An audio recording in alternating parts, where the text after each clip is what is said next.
Night settles over Topkapi like a velvet decree.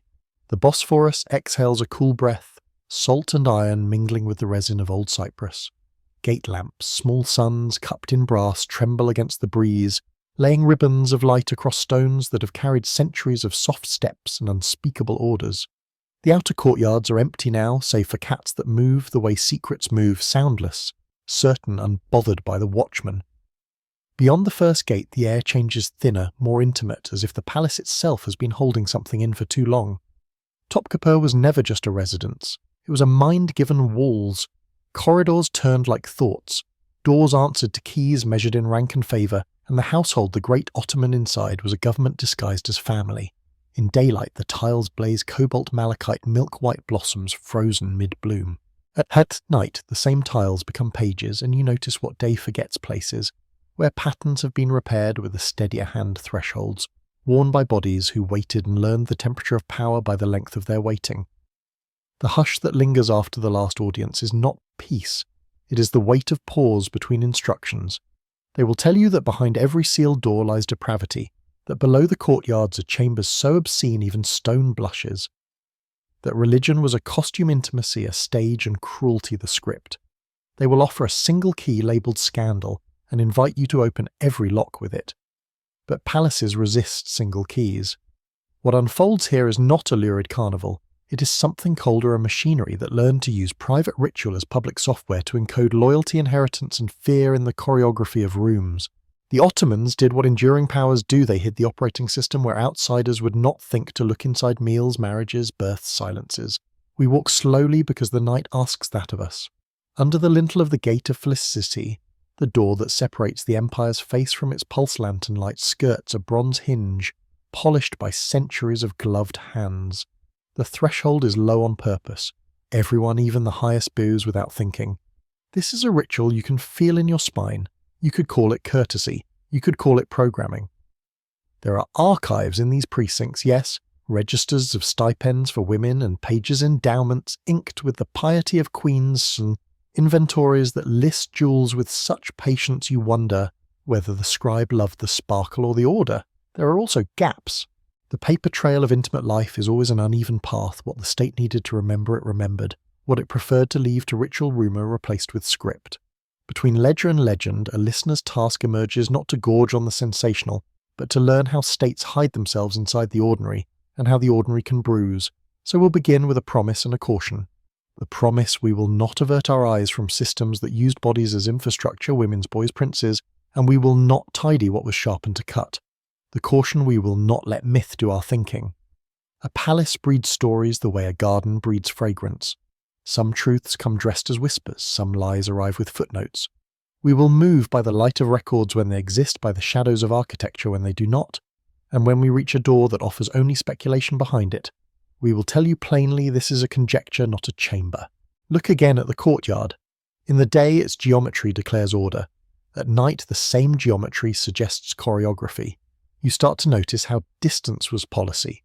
Who stood how far from whom, who had to cross, how many thresholds to ask for mercy to deliver news to be seen. The harem.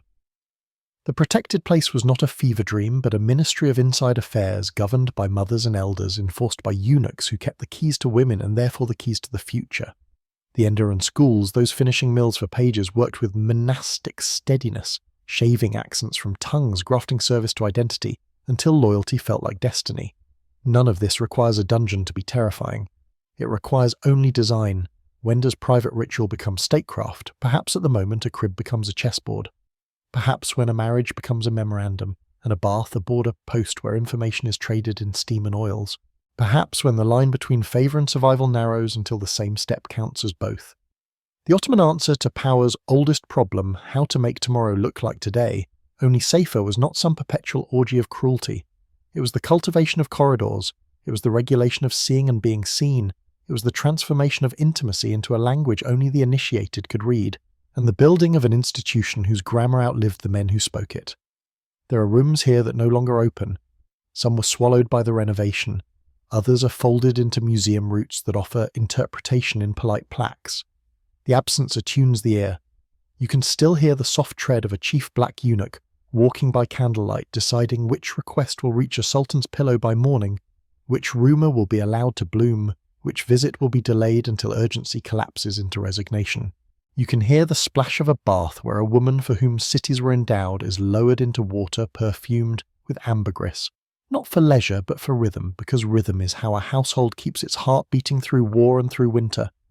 You can hear a child repeating a prayer he has mastered and a proverb he has not, learning that obedience and excellence are not a contradiction but a harness. If you came for shock, stay anyway. The horror here is subtler and more useful. Systems that break people with spectacle are blunt. Systems that preserve them just enough to keep functioning are elegant, economical, and dangerous. This palace learned to harvest love between mother and son, between mentor and page, between ruler and favourite, and to root that love through locks and gates. It learned to sanctify certain doors and make others invisible. It learned to turn shame into policy and policy into architecture. This is why empires prefer rituals. They are habits that don't need guards to enforce them, only thresholds and memory. But to tell the truth about thresholds, we must also tell the truth about openings. The same institution that confined also elevated. Women Hurrem, Nurbanu, Safiye, Kusem built mosques and soup kitchens and schools whose ledgers still feed the poor. Eunuchs from Africa, mutilated to become guardians, rose to wield influence over appointments and access that reshaped careers and provinces. Balkan boys taken by Levi learned Persian verse and geometry and returned as grand viziers whose signatures could move armies. A palatial machine that disciplines also produces competence, patronage, and beauty. This is not absolution. It is the geometry of power, harm, and achievement inlaid like Iznik tiles, brilliance mortared to bruises. We will walk this geometry with you carefully. We will test breathtaking claims against the slow patience of law codes, foundation deeds, ambassadorial dispatches, and the stubborn testimony of buildings. We will show you where piety became policy, where policy wore the mask of piety, and where the mask fused to the skin. We will measure what can be verified against the seductions of the unverified, not to protect reputations, but to protect the truth from being crowded out by appetite. Because when the appetite for scandal becomes the only lamp in the room, it casts every wall in the same colour, and you miss the inscription that mattered. This is a story about doors, the outer gate that announces majesty, the inner gate that demands a bow, the small unadorned door that a wet nurse used at dawn, the door that the Kislar Asa locked each night with a ring of keys that chimed like a warning. It is also a story about the doors inside us: curiosity, fear, compassion, fatigue, and about which one's power prefers we open. If you feel your curiosity prickle, good. If you feel unease, better. Unease is the living part of conscience when it walks through rooms where the past arranged the furniture to make itself look eternal. The lamps are burning low now. The cats have finished their rounds. A call to prayer rises from the city beyond the walls, carrying across the water like a thread tying heaven to habit. Inside, the silence thickens and the tiles drink the last of the light. Tomorrow, tourists will line these corridors and the glass will gleam, and explanations will condense 6 centuries into 3 paragraphs in a gift shop. Tonight, the palace returns to what it knows best, being a container for what cannot be said aloud and what must be said exactly. So we begin at the hinge between rumour and record, between ritual and rule.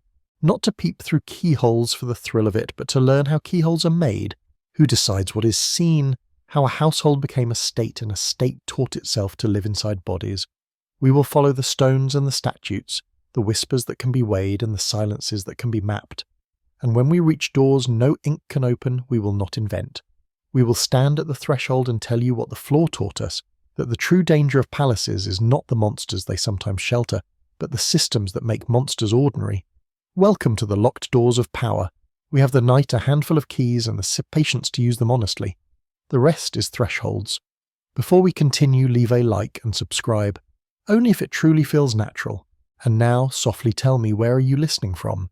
The claims arrive like contraband pamphlets slipped under a door. Secured service, blessed chambers, divine marriages, priests officiating what they name and we recognize as rape. A chain of quotations follows conveniently precise, suspiciously untraceable private diaries and coded ledgers that no archive will show you, but which are invoked with a flourish believe because they sound like the kind of thing a dark empire would hide. The promise is irresistible: religion weaponized into ritual prostitution, the harem recast as a temple of predation, the state funded by the sanctified violation. Before we look, we should decide how to see. A historian's first discipline is not disbelief, it is patient wait. How much does a source weigh? Who wrote it when and for whom? Does a claim sit alone like a lantern in fog, or does it join a street of lights, registers, court records, legal codes, decrees that let you walk from one to the next without stumbling? Sensational stories often sprint, the record walks. So let us lay two maps on the same table. On one, the allegations a sacred service system created after 1453 that selected girls as brides of the prophet, subjected them to starvation and spiritual preparation, then staged sexual acts under clerical blessing in secret palace rooms, all woven into mosque economies and exported as doctrine. On the other, the known landscape of Ottoman law and Islamic jurisprudence, the architecture of Topkapi's household and the documented ways bodies were governed, slavery and concubinage, Devshirma's seclusion ceremony, succession and the policing of public vice. Where do the lines coincide and where do they refuse? Begin with the legal spine. For 6 centuries, the Ottoman state married two bodies of norm sultanic law, Kanun, and Islamic law, Sharia, most often through the Hanafi school. The grand ambition was not perpetual exception, but predictable order. In that order, zina, illicit sexual intercourse, was prohibited. Prostitution was a punishable offence. Compulsion invalidated ritual. The dead possessed inviolability. A prophetic saying that jurists loved to cite put it starkly: breaking a bone of the dead is as grave as breaking it in the living. From that principle spiraled a protective ethics around washing the body, ghusl, shrouding, kafan, funeral prayer, janaza, and burial. Female bodies were to be washed by women. Privacy was its own form of piety. Desecration of the dead was not only a crime, it profaned the community itself. None of this disenchants the palace, it clarifies the floor plan. Within it, the most controversial legal space is not a priestly brothel, but concubinage, the sexual use of enslaved women by free men. The Quran's grim realism admitted it, jurists fenced it, empires industrialized it. In practice, the Ottoman court acquired women from the Caucasus, the Balkans, the Black Seas, Rashuts, who entered the imperial household as odalisks, rose by talent and favour, and sometimes bore children. A concubine who bore a son could become an walad, her status shifting her son legitimate and free. The system is terrible enough when named plainly. It required no priest in a secret room to be cruel. It was legal, routinized, and wrapped in the velvet of ritual. If you want to understand how the private became statecraft, start here with a lawful structure that converted intimacy into lineage, lineage into policy, policy into architecture. Against this placed the allegation of sacred prostitution. Islamic law did not create a priestly caste with the power to license sex. There were judges, qadis, jurisconsults, muftis, palace imams who led prayer and advised on ritual matters. None of them could bless unlawful sex into holiness. The Quran's own polemic is unambiguous. Do not compel your slave girls to prostitution if they desire chastity. Of course, prostitution existed as vice persists in every city. The Ottoman state alternately punished and tolerated it at the rough edges of public life. Banishments, fines, occasional crackdowns, and in some periods and places, pragmatic regulation. The ambivalence of policing is a human constant, but sanctification licensing brothels as mosques. If such a monstrous inversion had been policy, it would have left a bureaucratic wake: orders, receipts, disputes, pious endowments with indecent euphemisms. The archive gives us quarrels over dowries and divorce, over inheritance from concubines, over manumission and custody. It gives us foundation deeds for kitchens and schools endowed by palace women. It gives us police actions against brothels and wine cellars. It does not give us a priestly manual for ritualized violation. The dead too deserve a hearing. The allegation that clerics practiced ritual necrophilia as consecration collapses under the same legal gravity. The inviolability of the corpse is not a marginal scruple. It is a load-bearing wall. Rites for the dead are detailed, communal, and gendered for modesty. To imagine systematic post-mortem assault carried out by religious officials across centuries, and yet leaving no prosecutable scandal, no counter fatwa, no wave of petitions or local court cases, requires a conspiracy of silence larger than the empire's capacity to keep one. The silence we do find the routine quiet around interior pain has another explanation. The law spoke often where property was at stake. It fell taciturn where suffering did not present itself as a dispute the court could hear. If the most lurid allegations fail the legal and archival tests, why do they feel plausible to so many? Because the empire's real systems already tell a cold story about bodies made to carry the state. Devshirme the levy on Christian boys from the Balkans was an extraction engine that took sons, baptized them into Ottomanness through language and training, and returned them as janissaries or high officials. The Enderun schools moulded pages for court service. Eunuchs many trafficked and mutilated in African and Mediterranean markets became the keepers of thresholds and power. The harem was a government of the inside women in competition and solidarity, mothers of princes, watching the math of succession with a strategist's eye. Fratricide codified early later curb turned birth into a chess opening the cage into an endgame of seclusion. None of this needs embellishment to make your blood run cold. Its violence is administrative, its beauty is architectural, its instrument is routine. That is the mask we promise to lift, not a single secret chamber where clerics blessed horror, but a whole house where law, custom and architecture braided private acts into public outcomes, rituals mattered, baths, audiences, bows, the choreography of approach because they programmed the palace. Piety mattered, endowments, prayers, fasts, because it laundered legitimacy and comforted consciences. Stories mattered, ambassadorial gossip, European fantasies of the East, because empires need strangers to believe certain things and subjects to believe others. Sensation sells, and the palace learned early that scandal can be a decoy as well as an accusation. Our task then will look slow by comparison. We will test named diaries against catalogues and holdings. We will place alleged schools of the dead beside the very real washhouses attached to mosques and see what the plumbing allows. We will read legal handbooks to distinguish rumour from impossibility. We will trace how women's patronage and eunuchs' careers grew inside rules that also cut them.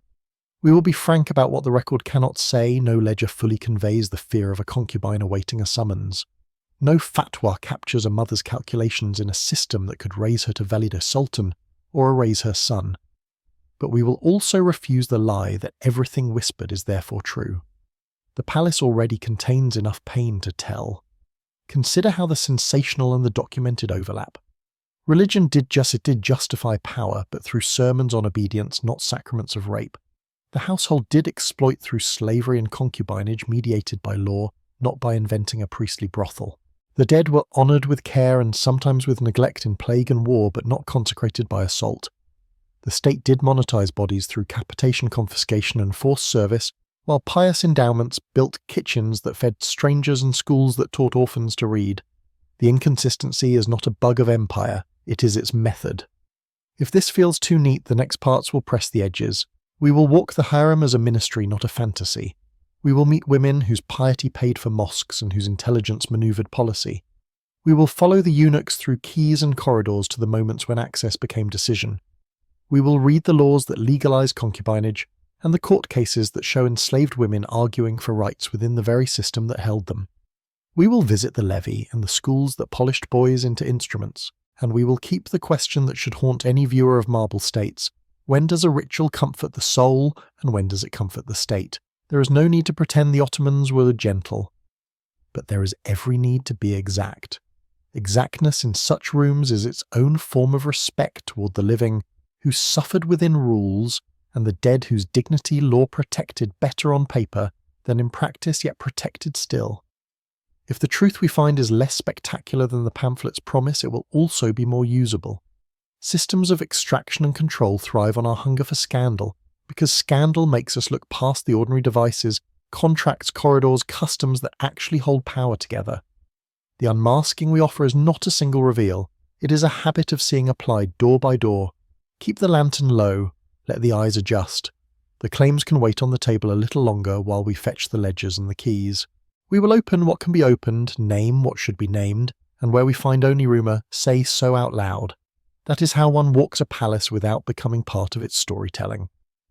The city fell before noon, and by evening the new sovereign stood where two worlds touched. In May 1453, Mehmet, son of Muradeh, rode through the breach at Constantinople, and inherited not just a city but a problem how to make a conquest last beyond the lifetime of a conqueror. Armies take, states keep. What followed was not merely a reign, but an act of engineering, legal, architectural, domestic, by which a young ruler turned victory into order. He began with two hands that would often seem to pull in opposite directions: Shari'ah, the revealed law with its jurists and precedents, and Kanun, the Sultan's own ordinances. One was a river that pre-existed him, the other was a canal he cut. Together they irrigated the fields of power. In practice, this meant a visible choreography. Jurists, most of them of the Hanafi school, set the frame of what was licit contracts, marriage, property, crime. The office of the Shaykhul Islam, the empire's chief jurisconsult, gave theological cover when policy needed. It issued opinions when controversy swelled and sometimes pushed back. Alongside the Sultan's scribes, produced canon names, law codes tailored to provinces, taxes, punishments, timar land grants, court procedure, military obligations. When the two streams met, they could swirl. More often they ran together with sharia guarding legitimacy and qanun supplying the detail that made government run. But law alone is a language that needs a mouth. Mehmet built one out of stone. On the peninsula between sea and strait, he raised a new residence whose plan told subjects how to think about him. Topkapi was not a palace in the European sense, with a single facade and grand staircase. It was a sequence of courtyards strung like vertebrae, outer service council, private audience, sacred inner, each gate a valve that regulated pressure and flow. The gate of salutation marked the shift from the public bustle of the first court to the ordered gravity of the second, where the imperial council met beneath a painted ceiling and above or behind a gilded grille the sovereign could listen unseen. Beyond the gate of felicity led to the inner court and the audience chamber, a jewel box of ceremony, where presence itself was policy.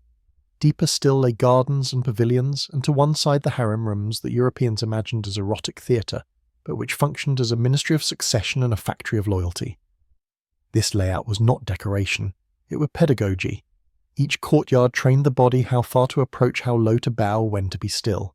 Audiences were not conversations, they were rituals of calibration. The palace taught its visitors where they stood in the world, and it taught its residents how to make the world stand where the Sultan wanted it. Mehmet's boldest administrative insight was to turn the household into the state's operating system. The empire would not rely on fractious nobles with ancestral claims. It would build a cadre from scratch, bonded not by birth but by training and dependence. That required a new kind of family. He and his successors expanded a practice already present in earlier Islamic polities of slave administration. The Ottoman term was kul, literally slave, but politically something else. Men torn from previous allegiances, remade by education, and tethered directly to the ruler. Many were recruited through Devshirme, the collection of boys from Christian villages in the Balkans and Anatolia. Taken at adolescence, converted screened for talent, they were sent either to the Janissary Corps or to the Enderun, the palace schools. Inside Enderun order had a curriculum. Pages learned languages: Ottoman, Turkish, Persian, Arabic, calligraphy, mathematics, the arts of war, and the subtle crafts of court behaviour. Their days ran like a clock. The most promising rose through inner chambers toward direct service to the sovereign, their proximity, a reward and a test. Graduates flowed out as governors, admirals, treasurers, viziers, men whose identities were braided to the household that made them. The system did not ask them to forget their mothers, it taught them to remember a new father. This same logic extended to the management of the Sultan's intimate life. Marriage to foreign princesses created dangerous external loyalties. The dynasty turned inward. Concubinage, lawful under Sharia, became the safe path to heirs. Women, many from the Caucasus or Black Sea markets, entered as odalisques trained in music, comportment and language. A concubine who bore a son gained status. Her son, legitimate under the law, might one day inherit. The harem's hierarchy, supervised by senior women and guarded by eunuchs, was therefore not a mere bloom of luxury. It was the orchard of the future. The Valid Sultan mother of the reigning sultan became a power in her own right, managing stipends, endowments, appointments, and most delicately access. In a world where succession had no automatic primogeniture, the body of a mother and the survival of her boy were political facts of the highest order. This is where the control of bodies moves from private concern to public instrument. Births were not family events, they were constitutional moments. The law codes attributed by Efendis to Mehmet contain a ruthless clause that generations would debate for the sake of the world as order. A new sultan might remove rival brothers. Whether or not an exact wording belongs to him, the policy soon had teeth. The effect was to compress tenderness into calculation.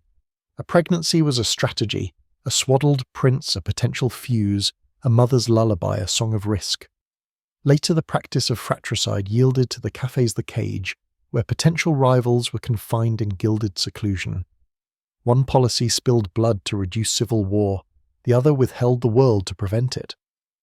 Both made the most intimate facts of the dynasty conception birth, childhood the levers of stability.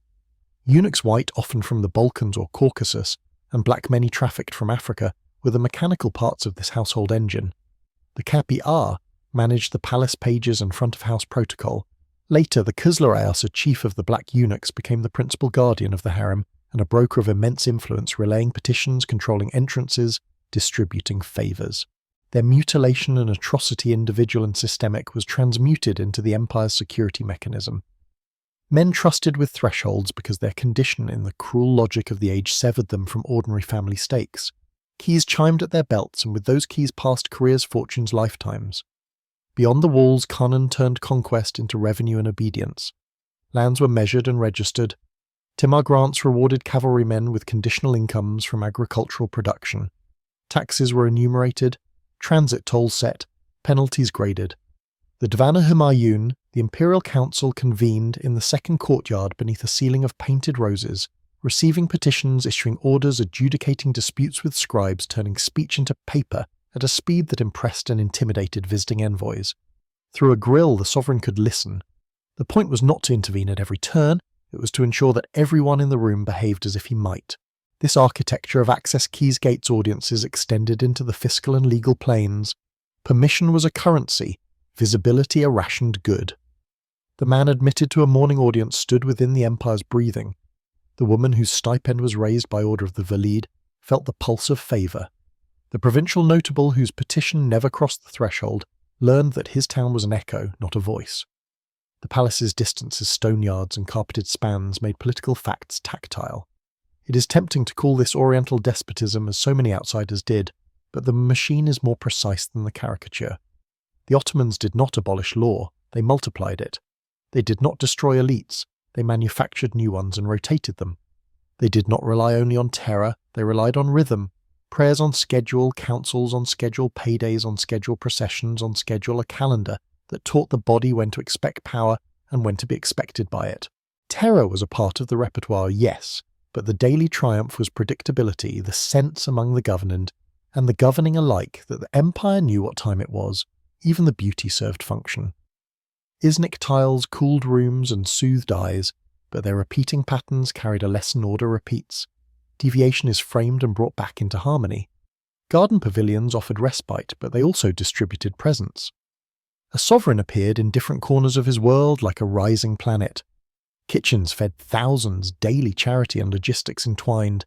Mosques endowed by queens preached salvation and performed on the ledger's reverse the stability of rule. When a sultan sat in the audience chamber beneath a canopy embroidered with Quranic verse, he did not claim to be the source of holiness. He claimed to be its steward, and to administer under God the spacing of bodies and the pacings of life. None of this erases violence. It names it. The child collected from a mountain village the woman purchased at a Black Sea port, the African boy cut and sold into guardianship, each was conscripted into a system that converted private lives into public utilities. And yet the same system could promote that mountain child to command armies that purchased woman, to endow a school that mutilated boy to steer the careers of ministers. This is the paradox of Mehmet's invention, a household that harmed and enabled at once, a government that hid inside domestic routines and therefore touched everything without always showing its hand. When we speak of order, then we should picture not only a law code but a corridor, not only a decree but a cradle, not only a council table but a kitchen hearth. The Ottoman solution to the perennial problem of empire, how to make strangers loyal and heirs safe, was to build a house that thought. Inside it, bodies were not merely bodies, they were the empire's instruments, wives as channels of lineage, concubines as controlled mothers of princes' pages, as future officials, eunuchs as programmable keys. The state did not sit atop society. It wound itself through it, braided into breath and bread. By the time night falls on Topkapı, you can hear the invention hum. In one chamber, a jurist reviews a question about inheritance from a concubine. In another, a scribe drafts a provincial tax schedule. In the baths, attendants prepare the cycles that mark the women's days. In the Enderun, a boy rehearses a bow until it becomes a reflex. Conquest made Mehmet a ruler. Kenun, beside Shara'a, made him a lawgiver. Topkapı made him an atmosphere. The household made that atmosphere breathable, sometimes suffocating, sometimes sustaining, always present so that the empire could wake each morning and recognize itself. This is what it means to say the private became the operating system, not a euphemism for rumour, but a literal description of how Rome's rules and relations computed the empire's will. And it is why when we later encounter the sufferings that others sensationalise, we will not reduce them to lurid vignettes. We will place them back inside the machine that made them possible, profitable, and at times invisible, so that the order we admire in stone can be seen whole with its human cost engraved between the tiles. The word harem has travelled badly. In the European imagination it became a velvet prison filled with languid women and perfumed air, a stage set for fantasies of indolence and erotic whim. Travellers who never passed its threshold drew sketches anyway. Painters gilded canvases with imagined odalisques. Pamphleteers recycled rumours into Orientalist pornography. Yet if you step back inside the actual palace past the arch guarded by stone lions, the harem reveals itself not as a dreamscape but as government. Its walls held no mere pleasure quarter. They enclosed a ministry of succession, a school of diplomacy, a theatre of influence, where the actors were mothers, sons, eunuchs and scribes. At its summit stood the Valide Sultan. The Sultan's mother, arguably the most powerful woman in the Islamic world. Her apartments occupied the choicest position high central, overlooking courtyards and corridors like a watchtower of velvet. She managed stipends for hundreds of women, negotiated marriages for her daughters, oversaw pious endowments that could feed thousands, and whispered counsel in her son's ear. Venetian dispatches often noted that a policy shift had the odour of the Valide upon it. Sometimes that odour was literal. Diplomats sent gifts of incense and jewels directly to her chambers, knowing that access to the sovereign was often routed through maternal favour. Beneath her authority stretched a complex hierarchy. Odalisques entered the palace young, trained in language, music, comportment and the subtleties of serving a sovereign. Most would never be summoned to the ruler's bed, but training itself was a form of currency. Some became attendants to favoured women, others companions to princes, still others married off to trusted officials, their loyalties tethered to the dynasty. A few Hurrem, Nurbanu, Safiye Kursem rose to preeminence, their names inked into the empire's ledger through marriages, mosques and manoeuvring. Chroniclers record Hurrem exchanging letters with foreign monarchs, Kusum arbitrating succession disputes with a voice strong enough to sway viziers. These women were not shadows behind latticed windows. They were strategists who understood that in a system without primogeniture, a mother's survival and her son's fortune were inseparable. If women managed, the inside eunuchs policed the thresholds. Chief among them was the Kızlar Asa, the chief black eunuch whose keys opened the doors to the harem's innermost courts. His authority extended beyond guarding. He was the courier of petitions, the filter of information, the manager of immense charitable endowments. European ambassadors often found that their requests reached the sovereign's ear only after the Kızlar Asa judged them worthy. He controlled the geography of intimacy, who entered, who waited, who was never seen again. In his person, mutilation had been transformed into gatekeeping power. The harem was not hermetically sealed, it had its conduits. Letters left in embroidered pouches, gifts carried by discreet hands, whispers transmitted from the women's quarters to the council chamber. Venetian Bailey describe a palace where information flowed as much through silk curtains as through official scribes. One observed with awe and a tinge of alarm that the Sultan is never alone for his mother, and women have their invisible embassy. Far from a den of passive captives, the harem functioned as an intelligence network, its members gathering news from servants, merchants and officials, then trading it like currency. Princes grew up in this matrix. Until the late 17th century, they were often sent to govern provinces as apprentices in sovereignty, but their early years were steeped in the harem's rhythms. Tutors taught them Quran, poetry, history. Their mothers taught them survival. They watched the quiet duels of favourites, the vigilance of eunuchs, the prayers woven into politics. They learned that affection could be deadly. An elder brother's smile today might be a threat tomorrow. Venetian records remark on the cage of silken cords in which Ottoman princes learned both indulgence and fear. Education here was not only literacy in books, but literacy in thresholds, how to gauge access, when to yield, when to strike. This machinery produced paradoxes that baffled outsiders. How could an enslaved woman from the Caucasus rise to become the empire's effective co-ruler? How could a eunuch, once a trafficked boy from the Nile, decide the fate of provinces? How could a mother in seclusion wield more influence than a grand vizier in council? The answer lay in the Ottoman realization that sovereignty did not rest solely on armies or taxes. It rested on access. Who could approach the sovereign, who could shield him, who could present a petition or withhold a rumour? These micro-decisions multiplied daily steered the empire as surely as any law code. Thus the harem was government by Anvadian name. Its corridors were pipelines of patronage, its rituals were algorithms for survival, its inhabitants were not decorations but nodes in a network. To reduce them to fantasy is to misunderstand the empire's most intimate software. What Europe painted as a boudoir was in truth a bureaucracy of flesh and favour. And when chroniclers marvelled that a woman's word could change the course of diplomacy, they were not describing scandal, they were describing the empire working exactly as designed. To walk those rooms today is to feel the residue of power disguised as privacy. Tiles bloom with flowers, yet the spaces they frame were battlefields of influence. Low doorways enforce humility, yet those who ducked under them emerged bearing decisions that touched millions. What the fantasy of the harem obscures the archive and architecture reveal that sovereignty in Istanbul was not housed in council chambers alone. It was born in apartments scented with rosewater, guarded by men with keys manoeuvred by mothers, who understood that the fate of their sons and the fate of the empire were the same story. This was the harem, not a dream, but a government with silk curtains for walls. They came in cycles like taxes or seasons announced by rumour first and then by riders. In the mountain villages and river towns of the Balkans, families learned to hear the levy before they saw it, a hush in the market, a priest's anxious sermon. Mothers were lowering their voices when the boys passed by. The devshirme, the collection, was not a raid, but a ritual of extraction. It took Christian sons and turned them into the Sultan's servants, erasing and rewriting bonds, until loyalty flowed upward like a river disciplined into a canal. Who was taken? Not the youngest, not at first the eldest. Inspectors favoured boys in the edge years of adolescence, bodies promising strength, faces quick with intelligence, speech malleable.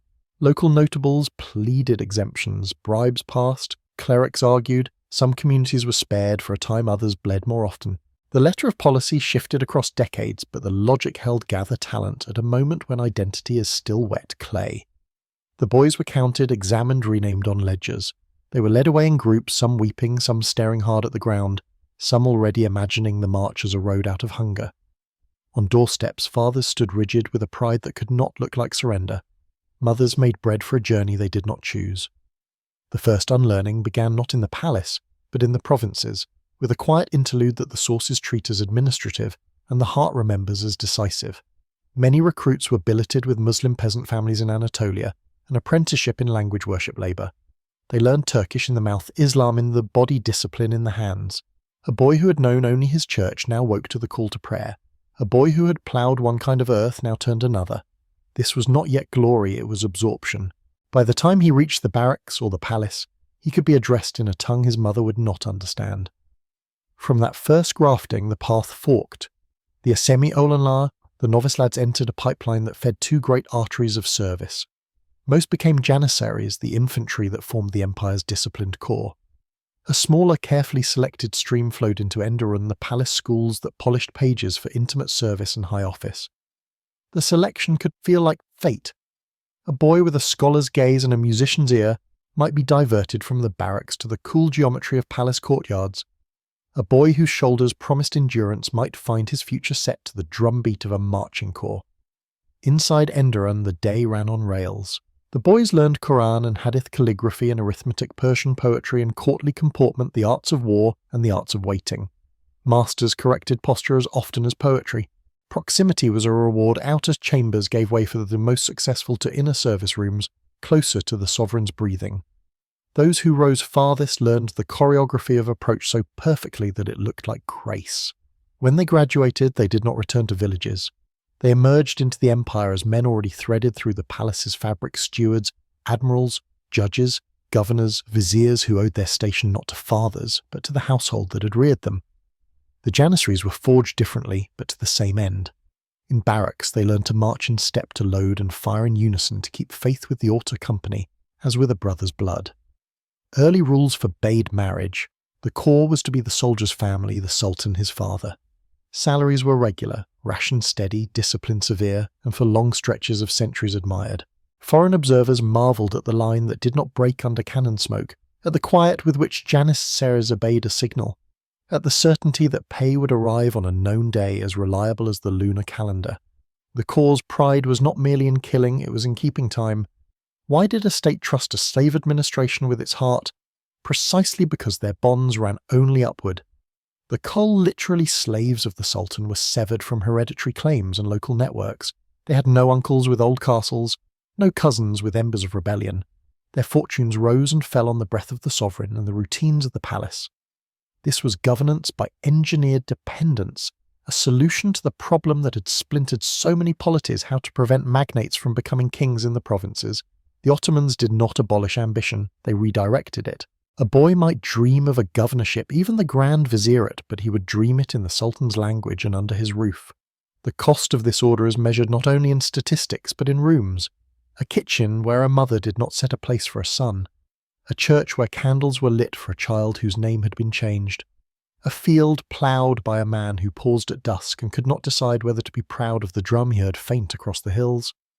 Some families petitioned, bribed, hid their sons, sent younger brothers in the place of elder, negotiated deadlines as if negotiating life. Others, fewer but not none, boasted after years had passed that their boy had risen, that he sat near power, that his pen signed orders that moved food and soldiers and fate. Human hearts learned to hold grief and calculation at once. The system offered a ladder that some climbed with breathtaking speed. Sokolu Mehmed Pasha, taken as a Serbian boy, became Grand Vizier and steered the empire for years with a steady, formidable hand. Others, famous and forgotten, endowed bridges, baths, schools, their names chiselled into stone in a new tongue. The empire displayed these men like proofs: look, merit rises, look, loyalty is rewarded, look, the household makes greatness. The message mattered domestically and abroad, where rivals still relied on hereditary noble houses. Yet even in its success, the ladder never stopped being a harness. A Grand Vizier could fall in an afternoon. The same hand that fed could strike. And the struck man left no clan to avenge him. Loyalty then was not a sentiment alone, it was a design. Salaries arrived on time, promotions were legible, audiences were ritualized so that the body remembered who bestowed attention and who received it. The Janissary order ate together and drilled together until the unit felt like skin. In Enderun, a boy's triumphs were affirmed in ceremonies that braided piety and performance. Festivals stitched the military and the household into a single fabric, processions where corps and pages marched in order, where the Sultan appeared like the pivot of a compass around which families and fortunes spun. These were not mere spectacles, they were maintenance routines like oiling a machine, and yet nothing designed by humans stays at its first purity. Over time, the Janissary corps loosened. Marriage crept in, sons followed fathers, bribes clouded selection. Barracks became guilds with city politics of their own. The palace schools continued to produce able men, but corruption nibbled. Patrons mattered more. The clean line from merit to office smudged. The very institution that once rewired bonds to stabilize the state began to grow its own roots to demand to resist reform. An operating system that had made the empire nimble now sometimes froze the screen. But to understand the Devshirme only at its frayed end is to miss its original and chilling genius. The Ottomans solved the problem of rule not by trusting families in place, but by remaking them. They took sons for the state and returned men who belonged to no one else. They turned adolescence into a hinge and swung it toward Istanbul. They taught boys to pray and to obey in the same breath, to associate food with the barracks and favour with the palace, to measure their worth by distance to a man who could speak through a grill and make a life bend with a word. This is our theme, returning in uniform institutions that rewire human bonds for political stability. The levy functioned as a social technology. It cut old ties, it soldered new ones, it spread the risk of rebellion by collecting ambition and feeding it upward. It hurt people and made a state. It opened ladders for a few and dug channels for the many. It turned private love into public capacity, sometimes into public danger, always into public story. Imagine finally a reunion that did not happen. A mother lives long enough to hear that her son now, with a new name and a beard he did not have when he left, commands a fortress 2 provinces away. She goes to the city and watches a procession Janissaries like a slow river, pages like bright fish the sovereign a distant sun. She does not see the man she bore. She sees instead the system that took him and made him legible to itself. Perhaps she feels pride, perhaps she curses, perhaps she learns to do both. The empire counted on that learning. It counted on the human capacity to absorb, adapt, continue. The levy riders would come again, villages would hold their breath again, and the machine would continue to hum, converting sons into servants and servants into the scaffolding of a state that taught millions to live inside its rhythms. When Mehmet II set his seal on law, he wrote a line that would haunt every cradle in the dynasty. For the welfare of the world, whichever of my sons inherits the Sultanate, it is lawful for him to kill his brothers. No Ottoman phrase is quoted more often or with more unease. It sounds monstrous, and it was. Yet to Mehmet and to generations of jurists and officials, it was not cruelty for its own sake. It was policy cold as marble, designed to solve the oldest riddle of monarchy: how to prevent the realm from being torn apart by competing heirs. The Ottoman throne had no primogeniture. It was not automatically the eldest who succeeded. Sovereignty was indivisible, but inheritance ambiguous, and princes were raised to be rivals. In the 15th century, rival claimants meant civil war brothers, gathering troops, mothers, forging alliances, viziers choosing sides. Mehmet himself had seen it, so he codified the unspoken fratricide as state prophylaxis, a horror to spare the empire greater horrors. Bureaucracy rendered the unspeakable legible. Court jurists found justifications in the Hanafi school necessity could suspend ordinary prohibitions. Public welfare outweighed private rights. Officials nodded at the arithmetic one dead prince to save 10,000 common lives in battle. Chroniclers wrote with solemn resignation. And in practice, the policy was carried out with terrifying efficiency. New sultans ascended, and within days or weeks younger brothers were strangled with silken cords, no blood to preserve ritual purity. Funeral prayers were said, the empire moved on. But law on paper is one thing, law in the body is another. Inside the harem, every pregnancy was a calculation. A concubine who bore a son gained power, but also placed her child in a lottery of life and death. Mothers whispered prayers in chambers that smelled of rosewater and anxiety.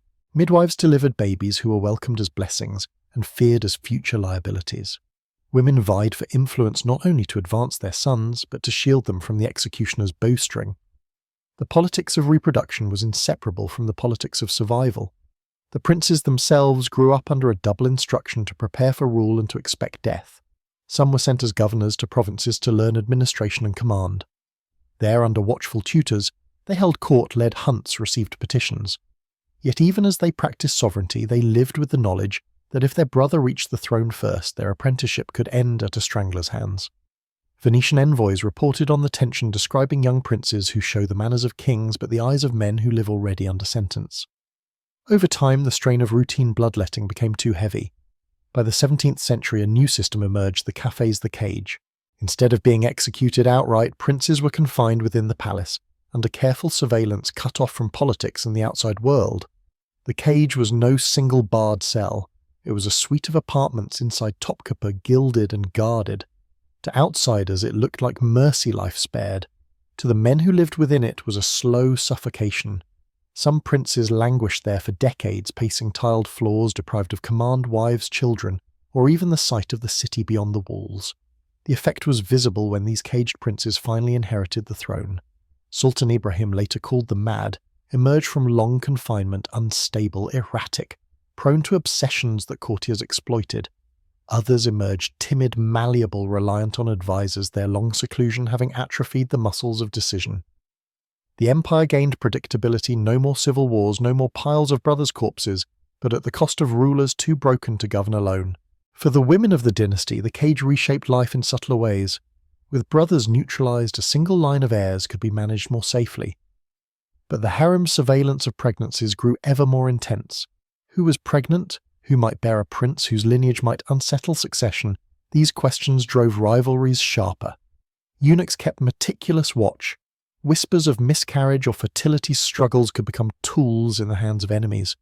Even a childbirth at most intimate threshold was a state event, with scribes and guards waiting outside the chamber door. The contrast is stark. In the ledgers, succession looks tidy, a clause of law, a bowstring applied and ceremony concluded. In the architecture of Topkapi, it looks efficient, a cage with guards, a quiet substitution of one ruler for another. But in human memory it was chaos. The scream of a mother whose son was led away. The silence of a prince who had grown old without ever leaving his gilded prison. The hush that fell over the harem when another concubine quickened with child and everyone calculated anew. Fratricide and the cage were not accidents.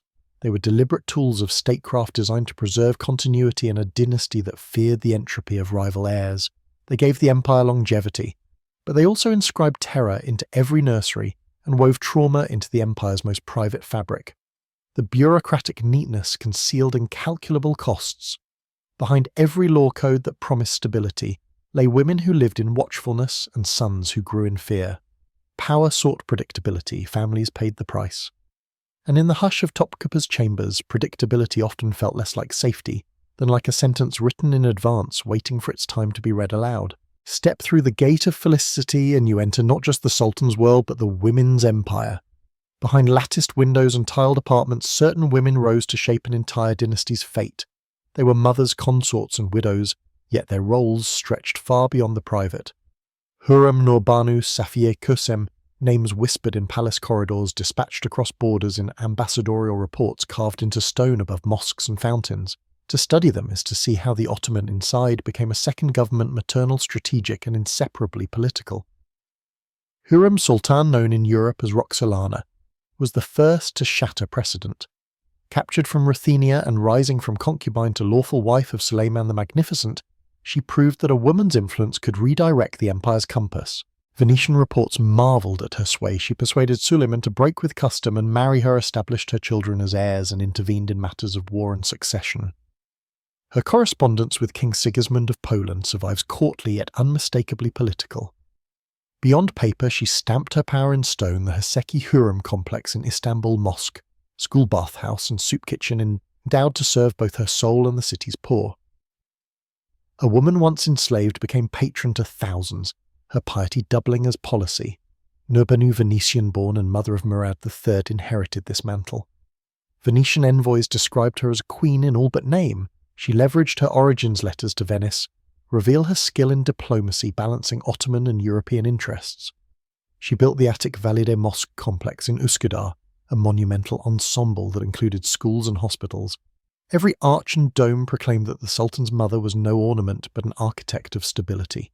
Her foundations provided food and learning, but also cemented networks of loyalty builders, imams and merchants tied their futures to hers. Safia Sultan, an Albanian concubine turned Queen Mother, pushed the pattern further. For over 40 years she wielded power across reigns, mentoring her grandson Ahmed Vasem. Her letters to Queen Elizabeth I of England, exchanged through merchants and couriers, are extraordinary. Draped in embroidered silk, her words travelled from Istanbul to London, negotiating trade privileges and offering gifts of woven finery. In those lines we see not fantasy but statecraft, a woman using the intimacy of her position to conduct diplomacy across continents. She too left her mark in stone. The Yeni Mosque at Eminönü, begun under her direction though finished decades later, testified to the long arc of her vision. And then there was Kösem Sultan, perhaps the most formidable of all. Brought from the Greek islands, she became consort to Ahmed Vias and mother of multiple sultans. For decades she was regent, ruling openly during the minority of her sons and grandsons. Chroniclers tell of her presiding in council, veiled but commanding eunuchs relaying her orders with deference. She managed stipends for thousands of palace women, directed endowments that stretched from Mecca to the Balkans, and navigated factional storms that would have drowned lesser figures. Yet her power ended violently, strangled in her apartments in 1651, proof that even the mightiest Valide could not escape the militarized logic of palace life. These women complicate the easy picture of the harem as a cage of voiceless captives. They turned intimacy into leverage, motherhood into regency, private wealth into public architecture. Yet their authority was never free of danger. It was built on the volatility of succession, sharpened by rivalries among concubines and princes, dependent on eunuchs who controlled access. Their every act of generosity, soup kitchens, feeding the hungry, schools, teaching orphans, was also a declaration of political presence. Their endowments inscribed their names into the city, but they also militarized compassion, turning charity into a weapon of legitimacy. Imagine walking through Istanbul today. You pass Hürrem's baths near Hagia Sophia, Nurbanu's vast mosque in Üsküdar, Safiye's half-finished vision at the Golden Horn, Kösem's charitable foundations scattered through neighborhoods. Each stone whispers that women ruled not only in chambers but in streets, markets and kitchens. Each minaret reminds us that private influence became public skyline. The story of these sultanas does not cancel the exploitation embedded in the system. It complicates it. For every woman who rose to power, countless others remained invisible, their lives spent in service or silence. But the ones who reached the summit reveal a truth. Empires often hide intimacy was a battlefield, and those who mastered it could rule as effectively as armies. Their legacies of stone and ink show that sovereignty was never confined to the council chamber. It pulsed in the harem where women maneuvered within a militarized household and left marks still visible against the Istanbul sky. The rival script imagines a single door, the blessed chamber behind which everything indecent was laundered into holiness. The record shows something more ordinary and more complicated, a sequence of small doors, each with its own rules. Baths and vows, seclusions and visits, midwives and wet nurses, rituals that could soften power's touch or make it feel inevitable depending on which side of the threshold you stood. Begin with presentation. A young woman newly advanced within the harem did not materialize in a secret theatre. She moved through corridors patrolled by keys. Senior women Kalfas and the Hezinadar Usta drilled her in speech dress and bearing. The Kuzlar Asa controlled timing. Before any approach to the sovereign there was water. In the palace, hammam attendants Natur perfumed the air with mastic and rose. Hair was combed with slow care, hands and feet stained with henna. The bath was not a sacrament, it was a disciplined cleanliness, composure, sameness of gesture. A favoured robe, often a gift from the valide, signalled rank. Then the short walk supervised to a salon, where the valida or a senior consort would observe. The language of the room, how long the eyes lifted where the hands rested, was a code refined over generations. If the moment came, the woman was presented not to be consumed on the spot, but to be remembered. The sovereign's interest, if any, was a second event when the staff of eunuchs would choreograph a night like an audience appointed, recorded in stipends, wordless in its logistics. Marriage, when it occurred at that level, was legal and legible, not mystical. Sultans rarely married. Concubinage was the safer route to heirs. But when marriage was chosen, the nikah contract was concluded with witnesses and a dower mare blessed by palace imams. Outside, musicians and kitchens fed courtiers. Inside, the women's quarters marked the night with a kuna ritual, palms, painted verses sung in a chorus that sounded like joy and strategy at once. A union in this house reaffirmed the operating system, the valide's role as axis, the eunuchs as metronome, the scribes as memory. Childbirth was the ritual that most plainly fused intimacy and rule. When a concubine quickened, her life changed pace. Seclusion habit tightened not as punishment but as policy. Senior women reorganized her days. Physicians, the Hekimbeish's men, and palace midwives, Ibla kept close watch. There was nothing sacred about the palette or the tool's linen oils. Hot water quiet, but the stakes were royal. The valide's presence, physical or proxied, made the chamber a kind of cabinet. Information moved along a chain valet to eunuch to steward to council. Outside, guards learned to read the silence that spreads just before a child's cry. Inside, women worked with practiced calm. No consecration, no audience of clerics, only craft honed and accountable.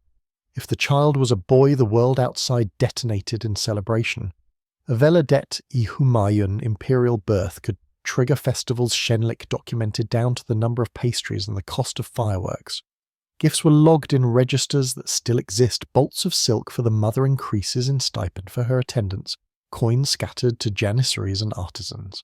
A wet nurse day was appointed, her household suddenly elevated, her loyalty woven into the dynasty's fabric. For 40 days, the classic Lahusa period, the mother and child remained in seclusion. Visitors were screened, air-tempered routines set. Then came the 40th day, Kirk Chakama, a gentle if stern reopening of the world baths. Prayers, a carefully staged procession through the women's courts. The ritual dignified what had been endured. It also domesticated it, assigning the mother a schedule, the infant a staff, the future a script. Even outside moments of spectacle, daily maintenance ran like liturgy. The harem had its prayer times, its study hours, its rotations of work and leisure. Eunuchs checked posts. Senior women audited stores and stipends. The invisible bookkeeping of care, laundry, swaddling, clean rushes was a politics of its own, distributing favour along the grain of necessity. Surveillance did not require shouting, it required presence. A concubine's illnesses, friendships, hesitations, small rebellions, all were noticed not to master her soul, but to manage her part in a system that fed on predictability. Venetian dispatches written by men kept out of these rooms still gleaned their rhythms. They note bath days before audiences, the implacable role of the valida, in vetting access, the promotions of midwives after safe deliveries, the rise of a wet nurse's kin when a prince thrived. From such scraps and the palace's own ledgers, we reconstruct a choreography, the presentation that was also a filing, the marriage that was also a memo, the birth that was also a budget line.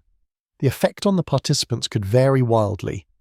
For some women, ritual looked like honor proof that what they endured mattered to the city beyond their windows. For others, it felt like a harness disguised as silk. This is where we keep the tension honest. Rituals of intimacy, baths, seclusions, births offered dignity in a world that could be brutally impersonal. They made space for singing, for sisterhood, for small defiances inside prescribed motions. They also absorbed private choices into public logic. A woman's bath became a checkpoint, a marriage, a state cable, a newborn a node in succession math. The rival script wants a single obscene room to explain everything. The reality is less theatrical and more efficient, a house whose ordinary rituals did the patient work of turning affection into administration. Look again at the hammam's steam, the low door into a birthing room, the henna staining a bride's palm. None of it is inherently sinister. All of it here belonged to a machine. Ritual dignified the people inside it. It also taught them their places. That double truth is why the palace preferred rites to raw force. Violence terrifies today and fades. Ritual repeats until the body remembers what the mind might resist. Law in this world is not a footnote, it is the stage. If we are to separate scandal from system, we must start where Ottoman officials started, with the paired instruments of Sharia Islamic law and Kanun Sultanic ordinance, and with the body as a site where the two met, bargained and ruled. First, the bright lines. Islamic law forbids zina, illicit sexual intercourse, without euphemism. Adultery and fornication are crimes, their proof weighty, their punishment severe in doctrine and tempered in practice by evidentiary burdens. Rape is not a private embarrassment but a public wrong. Coercion voids consent.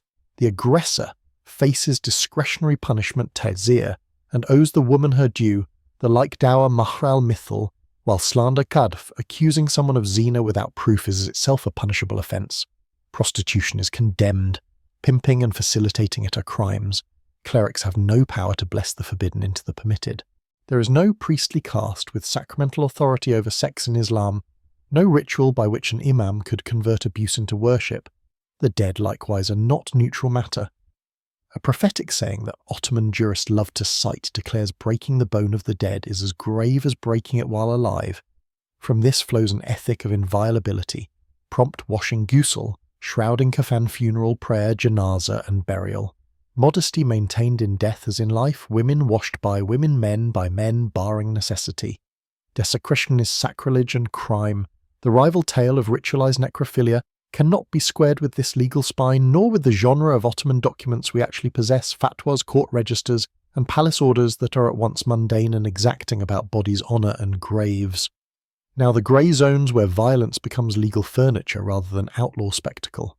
Slavery existed, and with it concubinage, milk al-yamin, a free man's sexual access to an enslaved woman he owned. The Quran acknowledges the institution. Jurists fenced it with rules. Empires industrialized it. Within Hanafi jurisprudence, the Ottomans' default, an enslaved woman could not be prostituted out. She could not be shared. Her sexual availability was exclusive to her master and forbidden to all others. If she bore him a child, she became an walad, a mother of a child who could not be sold, and upon the master's death she attained freedom. Her child, if acknowledged, was free and legitimate, inheriting from the father alongside children of free wives. Sale contracts, manumission deeds and paternity acknowledgements dot the Ottoman court records, a paper trail of an institution both normalised and contested at the level of rights. Do these fences make concubinage gentle? No, they make it legal. They render coercion administrable. A woman who entered the palace through purchase or tribute did not need a cleric in a blessed chamber to be violated. The law had already written the terms under which her body would carry the dynasty forward. The cruelty here is not in liturgical window dressing. It is in the routine codification of intimacy as property. Ottoman Kanun added its own latticework. Sultans issued Kanun names that set taxes, regulated markets, graded punishments, organised time of land grants and choreographed court procedure. When Kanun and Shari'ah met, the dance varied. Ebu Suud Effendi, the towering 16th century jurist, was famous for fusing them using Hanafi doctrine to legitimise fiscal and administrative measures the state deemed necessary. The result was a legal ecology in which the sacred guarded legitimacy and the sultanic supplied specificity. When policy needed a brutal exception, fratricide for instance, jurists invoked necessity and public welfare. When social practice nudged against doctrine, coffee houses, musical evenings or women's market movement, Kanun and fatwa together drew lines that shifted with the century. Consider eunuchs. Islamic law prohibits castration. The Ottoman workaround was not to perform it, but to purchase eunuchs from markets where non-Muslim intermediaries had already committed the mutilation, chiefly along the Nile and Red Sea routes. The law's letter was obeyed. Its spirit was bent into the supply chain. The empire then built a government of thresholds around these men, the Kislar Asa, wielding keys and patronage over the harem, the Kapi-Er managing pages and protocol. A juristic prohibition became by imperial economy a cornerstone of palace mechanics. Prostitution too reveals the bureaucratic face of vice. The law condemns it, the city breeds it, the state polices it unevenly. Cadi registers show periodic crackdowns, banishments, fines, shuttered, brothels punctuating long stretches of sullen tolerance. Wine cellars, coffee houses, bathhouses, and bawdy houses live in the same regulatory neighbourhood, watched, taxed, sometimes smashed, always resurfacing. What you do not find is a theology of sacred prostitution. What you do find is the perennial dance of police and pleasure, rape within slavery. The archive does not narrate every wound, but doctrine is unambiguous. A master owes his bondwoman material support. If another assaults her, that man faces punishment and owes compensation often to both woman and master, acknowledging injury to body and property. Even here the logic stings. The law recognises harm to her as a person and harm to his ownership. When jurists weigh a case, they speak in paired units, honour and price. The vocabulary alone tells you what it means to legalise domination. Inheritance law blurs the lines between household and state. Concubines' children, once acknowledged, compete as equals with sons of free wives, turning the harem's maternity ward into a constitutional chamber. Marriage contracts nikah with their dowers ma and maintenance nafaka obligations are registered in courts, where women sue and win for unpaid support or neglect. Manumission. ITQ papers free enslaved people who then appear in records as litigants and donors, endowing small waqfs that light lamps or feed travellers. This is not an idyll. It is a ledger of lives navigated within rules that both constrained and armed them. As for death and science, for most of Ottoman history, autopsy was taboo absent necessity. The dignity of the corpse held with narrow allowances in late reform eras, for forensic medicine under state oversight, another instance of necessity carving an exception under jurists' eyes. But even these 19th century permissions land as reluctant, carefully hedged. The leap from hedged autopsy to ritualized clerical assault on corpses is not a step, it is a chasm. What then do these legal and sultanic structures allow us to say with certainty? They disallow priestly brothels, sacramental rape, and necrophilic consecration. There is no juridical slot for them, no administrative paper trail one would expect from a practice systemic enough to fund mosques or train cadres, no chorus of counter-fatwas or court cases that would inevitably erupt if such enormities were routine. They expose with uncomfortable clarity the true violences that did exist, normal legal, and therefore potent. Slavery and concubinage that folded women's bodies into dynastic math. A levy that took boys and rewired their loyalty as state property. Eunuch gatekeeping built on a trade the law forbade but the empire outsourced. Surveillance of women and princes that made pregnancy and childhood administrative events. Fratricide sanctified by the doctrine of necessity, later replaced by the cage which kept princes breathing but unmade them for rule. They reveal how the Ottomans negotiated modern-sounding dilemmas. Without modern liberalism, they did not deny harm. They organised it. They did not abandon piety. They deployed it. They did not make cruelty a spectacle. They made it a schedule. If you listen closely, the jurisprudence and the Kanun together teach a method for reading claims. Ask, is there a legal category for this act? Is there a jurisdiction that would process, punish, or protect it?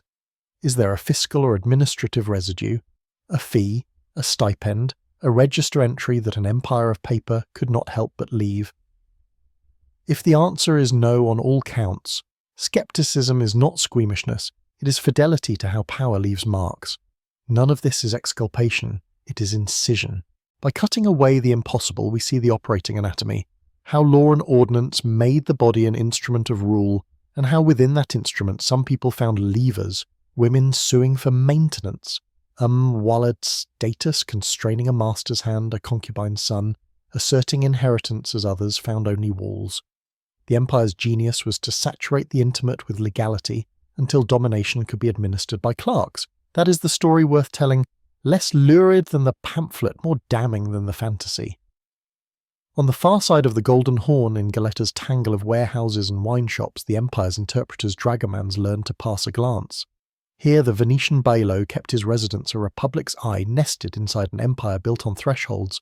Couriers slipped throughs at dawn with letters that smelled of boat tar, clerks sharpened reeds. The bailo dictated dispatches to the Senate in a voice that had to do three things at once: report, persuade, and survive.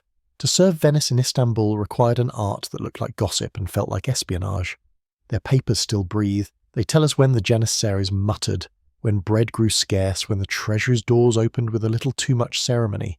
They register the rise of a woman the mother now commands the gates, or the fall of a favourite who suddenly no longer shows his face. They note that a new mosque's endowment has fattened the kitchens and thinned the market for wheat. They count ships, watch the weather, and measure the pauses in an audience like physicians reading a pulse. Often the details are razor sharp. The Bailey knew that proximity was data the length of a bow in the audience chamber, the interval between councils the number of days before a petition returned, stamped or shint, and then the fog rolls in. A eunuch's whisper becomes a maxim, a rumour in a bathhouse becomes a headline. Kept from the harem, the bailo still had to write about it because Europe had a hunger for the unseen, so the letters learned to wink. It is said, men of experience aver, I cannot affirm, but I believe. In these hedges, myth enters with its slippers on. The earliest, shrewdest outsider, the Habsburg ambassador Busbeck, spent his embassy's 1550s collecting plants, coins, and insights. He described a state that promoted men by merit and discipline, and warned Europe that its own nobles looked soft by comparison. Yet even he peered at the harem through hearsay, reproducing a few set pieces. Silence veils jealousy, because to admit complete ignorance was to fail at the genre of the report. Later travellers Tavernier Rico embroidered with freer hands. They sold books in Amsterdam and London. Readers bought arches and odalisques with their coins. Painters back home later, still Ingres and his imitators, turned copy into image, stocking Europe's imagination with women who reclined eternally for foreign eyes. Venice's own political needs sharpened the pen. The Serenissima traded with the Ottomans even as it bristled at their power. To secure privileges, the capitulations that protected merchants and property, the bailo had to be a diplomat. To keep senators from cutting those ties in a fit of Christian zeal, he had to be a storyteller. So we find dispatches that oscillate a 1 week. Istanbul is a miracle of order. The next a cauldron, its ruler luxurious, its ministers venal, its women a hidden parliament. The harem as fantasy served both sides. For rivals it proved despotism and justified crusading rhetoric. For the Ottomans, it concentrated European curiosity on a door no foreigner would be allowed to open, and away from ledgers and shipyards where power actually moved. Merchants added their own varnish. In the khans they traded cloth and stories, practicing a kind of risk management through narrative. A tale about the capricious Sultan could explain a lost cargo. A lurid anecdote about the harem could distract from the fact that a contract had been poorly negotiated. Stories are hedges when prices are volatile. Back in Genoa, Antwerp or Seville, the letters home swelled with spice and sin because both sell. The dull truth that the empire's brilliance lay in logistics and law did not fill the seats at a bookseller's shop. Across the channel, English pamphleteers sharpened the exotic into accusation. The Turk became a mirror for English quarrels.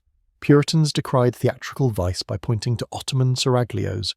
Royalists invoked Ottoman order to chide parliamentarian chaos. Meanwhile, Elizabeth I and later James I traded letters and gifts with Ottoman women and men alike, threading commerce through the very lattices that paintings would later claim were impenetrable.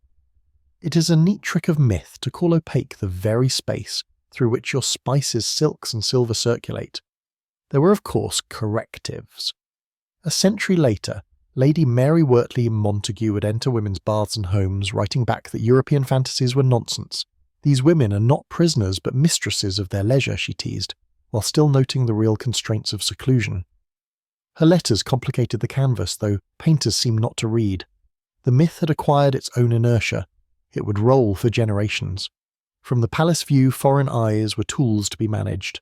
The Kuzlar Asa knew which rumour to let breathe, which to smother. Let them think the women rule a vizier is said to have smiled as long as our accounts balance. An exaggerated harem served as both cloak and decoy. It explained intrigues that were actually fiscal. It hid fiscal manoeuvres behind velvet. When a sultana's endowment opened a soup kitchen, an ambassador wrote home that she did it to spite a rival. The truth that waqfs also stabilised bread prices and spread patronage across neighbourhoods made for fewer purchases at the stall where news was sold by the sheet. So the European archive becomes a double map. On one layer, precise coordinates who sat where at a procession, how many cannon were rolled to the shipyards which provincial governor fell from favour. On the other, a watercolour wash of jealousy's perfumed plots and the mystery of women. If you read only the wash, the empire dissolves into a dream. If you read only the coordinates, you miss how stories travelled with goods shaping the terms on which states and merchants met. Myth-making was not an accident at the margins, it was a trade good. It crossed with alum and currents, giving Europeans permission to enjoy Ottoman music and textiles while assigning the East a moral discount that made colonising appetites easier to swallow. Inside Istanbul, the same myths could be convenienced into legitimacy if Europe believed the harem to be a parliament of women's whispers. A valide could use that belief to amplify her aura without showing her hand. What the Bailey teach us at their best is how to hold both frames at once, the sharp note about a coinage reform that ripples through markets and the hedged anecdote that tells us more about Venetian anxieties than Ottoman bedrooms. They're invaluable precisely because they mix truth and projection. The mix reveals the stakes. When we follow their steps to the palace gate, we see the guard glance, the interpreter lean, the clerk smile thinly, and we hear in the distance a choir of rumours tuning itself to the key of European desire. Stand at Galesta again and watch the water stipple with wind. On one shore a republic that writes itself into clarity with statutes and glass. On the other a court that writes itself into ritual with tiles and thresholds. Between them boats thick with bundles and with stories. The harems that Europe painted are still selling in museums today. The government that women and eunuchs actually ran leaves its proof in stone paper and the regularity with which a sovereign appeared on schedule. To see the difference is to learn how empires export fantasies and import credit, how rivals weaponize fictions, and how observers then as now must separate the sharp line from the soft haze that flatters a buyer's eye. At dawn the palace stirred like a clock wound in silence. In the Enderun, the palace schools nested deep within Topkapi boys woke to the scrape of sandals on stone, the rustle of linen, the low voice of a master calling them to order. They were no longer village sons or captives with blurred memories of Balkan hills or Anatolian farms. They were pages itolanlar, members of the Sultan's inside household. Their bodies were not their own, they were state property being polished into instruments of empire. The day began with ablution and prayer, the rhythm of piety teaching them that loyalty moved upward, first to God, then to the sovereign who styled himself his shadow on earth. Breakfast was simple bread, cheese, olives, but even here there was etiquette. No grasping, no waste, no speaking before rank had eaten. A boy learned quickly that the smallest gestures revealed character, and character was scrutinized as closely as handwriting. Then came instruction. In one chamber, a tutor bent over a boy's calligraphy reed pen. Ink the colour of raven's wings, paper ruled faintly to train his hand into proportion. The letters carried not only words but the discipline of patience. In another, an older master recited Persian verse, and the boys echoed. Memorization was not only a feat of memory, but a way of absorbing cadence refinement and the capacity to quote at the right moment in council. Mathematics, astronomy, Quran law history, the curriculum braided scholarship with service. A boy might move from a geometry lesson to practicing how to fold a cloak or pour sherbet for a visiting dignitary. Training in the arts of war threaded through the weeks. Archery in the courtyards, horsemanship beyond the walls, sword drills under the stern gaze of officers. Excellence in battlecraft was measured not only by strength but by grace. How a boy loosed an arrow, how he saluted before mounting, how he maintained composure under correction. Their bodies became manuscripts of discipline corrected until obedience looked like elegance. Our composite boy, let us call him Allah, though he may have once been Andreas, grew into this rhythm. At midday after lessons, he carried a cushion into a chamber where a vizier might rest between audiences. To be invisible was as valuable as to be noticed. Ali was taught to stand just inside the threshold, eyes lowered ready for a command. He began to feel pride not only in what he knew, but in how still he could become, how perfectly he could anticipate without speaking. When he erred, correction was swift, but favour was sweeter. A nod from a master, a stipend raised a place closer to the sovereign's orbit. Ali's evenings were not his own. Pages rotated through service in the inner chamber, laying out garments, tending fires, delivering messages. To serve the Sultan's person was the highest privilege and the harshest scrutiny. Every movement rehearsed, every stance loaded. If Ali placed the inkwell too near or too far, it was noted. If he kept composure under the sovereign's gaze, it might one day propel him outward into a governorship and admiralty, perhaps even the Grand Vizierate. Zoom out, and Ali's life is a parable of the Enderun's logic. The school harvested talent from the Devshirme levy and trained it into officials who could govern provinces, lead armies, negotiate treaties. It was a meritocracy inside the frame of slavery, men uprooted from their origins, renamed Islamized, stripped of hereditary claims, then rebuilt as elite servants whose fortunes rose solely by palace favour. The erasure of past identities was deliberate languages, forgotten kinships severed, so that new loyalty could be calibrated like a compass needle pointing only to the Sultan. Excellence and obedience were not opposites, but twins. The empire wanted men brilliant enough to outthink rivals, yet conditioned enough never to outshine the throne. In classrooms, intelligence was praised. In corridors, restraint was tested. The boys internalized a paradox to stand out by blending in to win favor by dissolving self into service. It was training as statecraft intimacy repurposed into administration. And the system worked. Enderun graduates staffed the empire's highest offices, viziers, admirals, judges, men who bore no dynastic name, who could be elevated or executed without clan reprisal. They were in the empire's eyes the perfect servants, skilled, loyal, disposable. Their brilliance was inseparable from their obedience, their advancement from their vulnerability. By nightfall, Ali lay on his mat among dozens of others, the day's lessons echoing in his muscles and memory. He dreamed perhaps of commanding ships on the Adriatic or of building a mosque that bore his new name. He would never return to the farm or church of his birth. Those ties had been cut clean. The empire had written itself into his gestures, his prayers, his ambitions. Tomorrow he would rise again to the call of the master and the cycle would continue. This was the Enderun, not a school only, but a furnace melting down the ore of many lands and reforging it into a single alloy, brilliant, hard and bound to the hand that held it. The Ottoman Empire left behind a mountain of paper, registers tallying stipends for every laundress in the palace, endowment deeds vakfiye spelling out how many loaves of bread a mosque's kitchen should distribute each Thursday, how many lamps must be lit in a tomb each night, court cases in the Chaiye Sicilieri where a concubine sues for her promised manumission, or a widow fights for her dower, architectural plans that show how many tiles were ordered from Iznik, how many windows a mosque should pierce into the sky. If you want the empire's skeleton, the archive lays it bare: ledgers, deeds, blueprints, orders, petitions. But archives, for all their precision, fall silent at the most human registers. They do not note a concubine's whispered dread when her son is led to the cage. They do not record the moment a mother barters jewels for a eunuch's extra glance of mercy. They do not tally bruises or the nights when rituals felt like harnesses rather than honours. A court record may tell us a woman consented to manumission, but it cannot show us whether her hand trembled when she marked the page. These silences are not accidents. They are what power always leaves behind: the paperwork of control, not the memory of pain. This is why the rival scripts, leaked diaries and classified manuals ring hollow. An empire obsessed with paperwork did not hide its most radical operations in a single sealed chamber, only to have them discovered centuries later. If the Ottomans had turned necrophilia into liturgy or prostitution into theology, the traces would lie everywhere. Court fatwas, registers, receipts of payment, counter fatwas from rival clerics, moral panics in chronicles, foreign reports gorging on the scandal. The silence of all those genres tells us something more valuable, the line between what was thinkable in fiction and what was administrable in fact. Yet silence itself is not nothing. In Istanbul, rumour was governance. When registers did not speak, whispers filled the void, and sometimes they moved armies as effectively as decrees. A Venetian bailo could report that the harem is restless, and senators across the Adriatic would factor that rumour into naval strategy. Eunuchs trafficked in half-truths as currency. Sultanas cultivated legends of power greater than their actual reach because belief could stiffen loyalty or frighten rivals. A prince's health, a pregnancy, a sultana's supposed quarrel all could be exaggerated into political weather.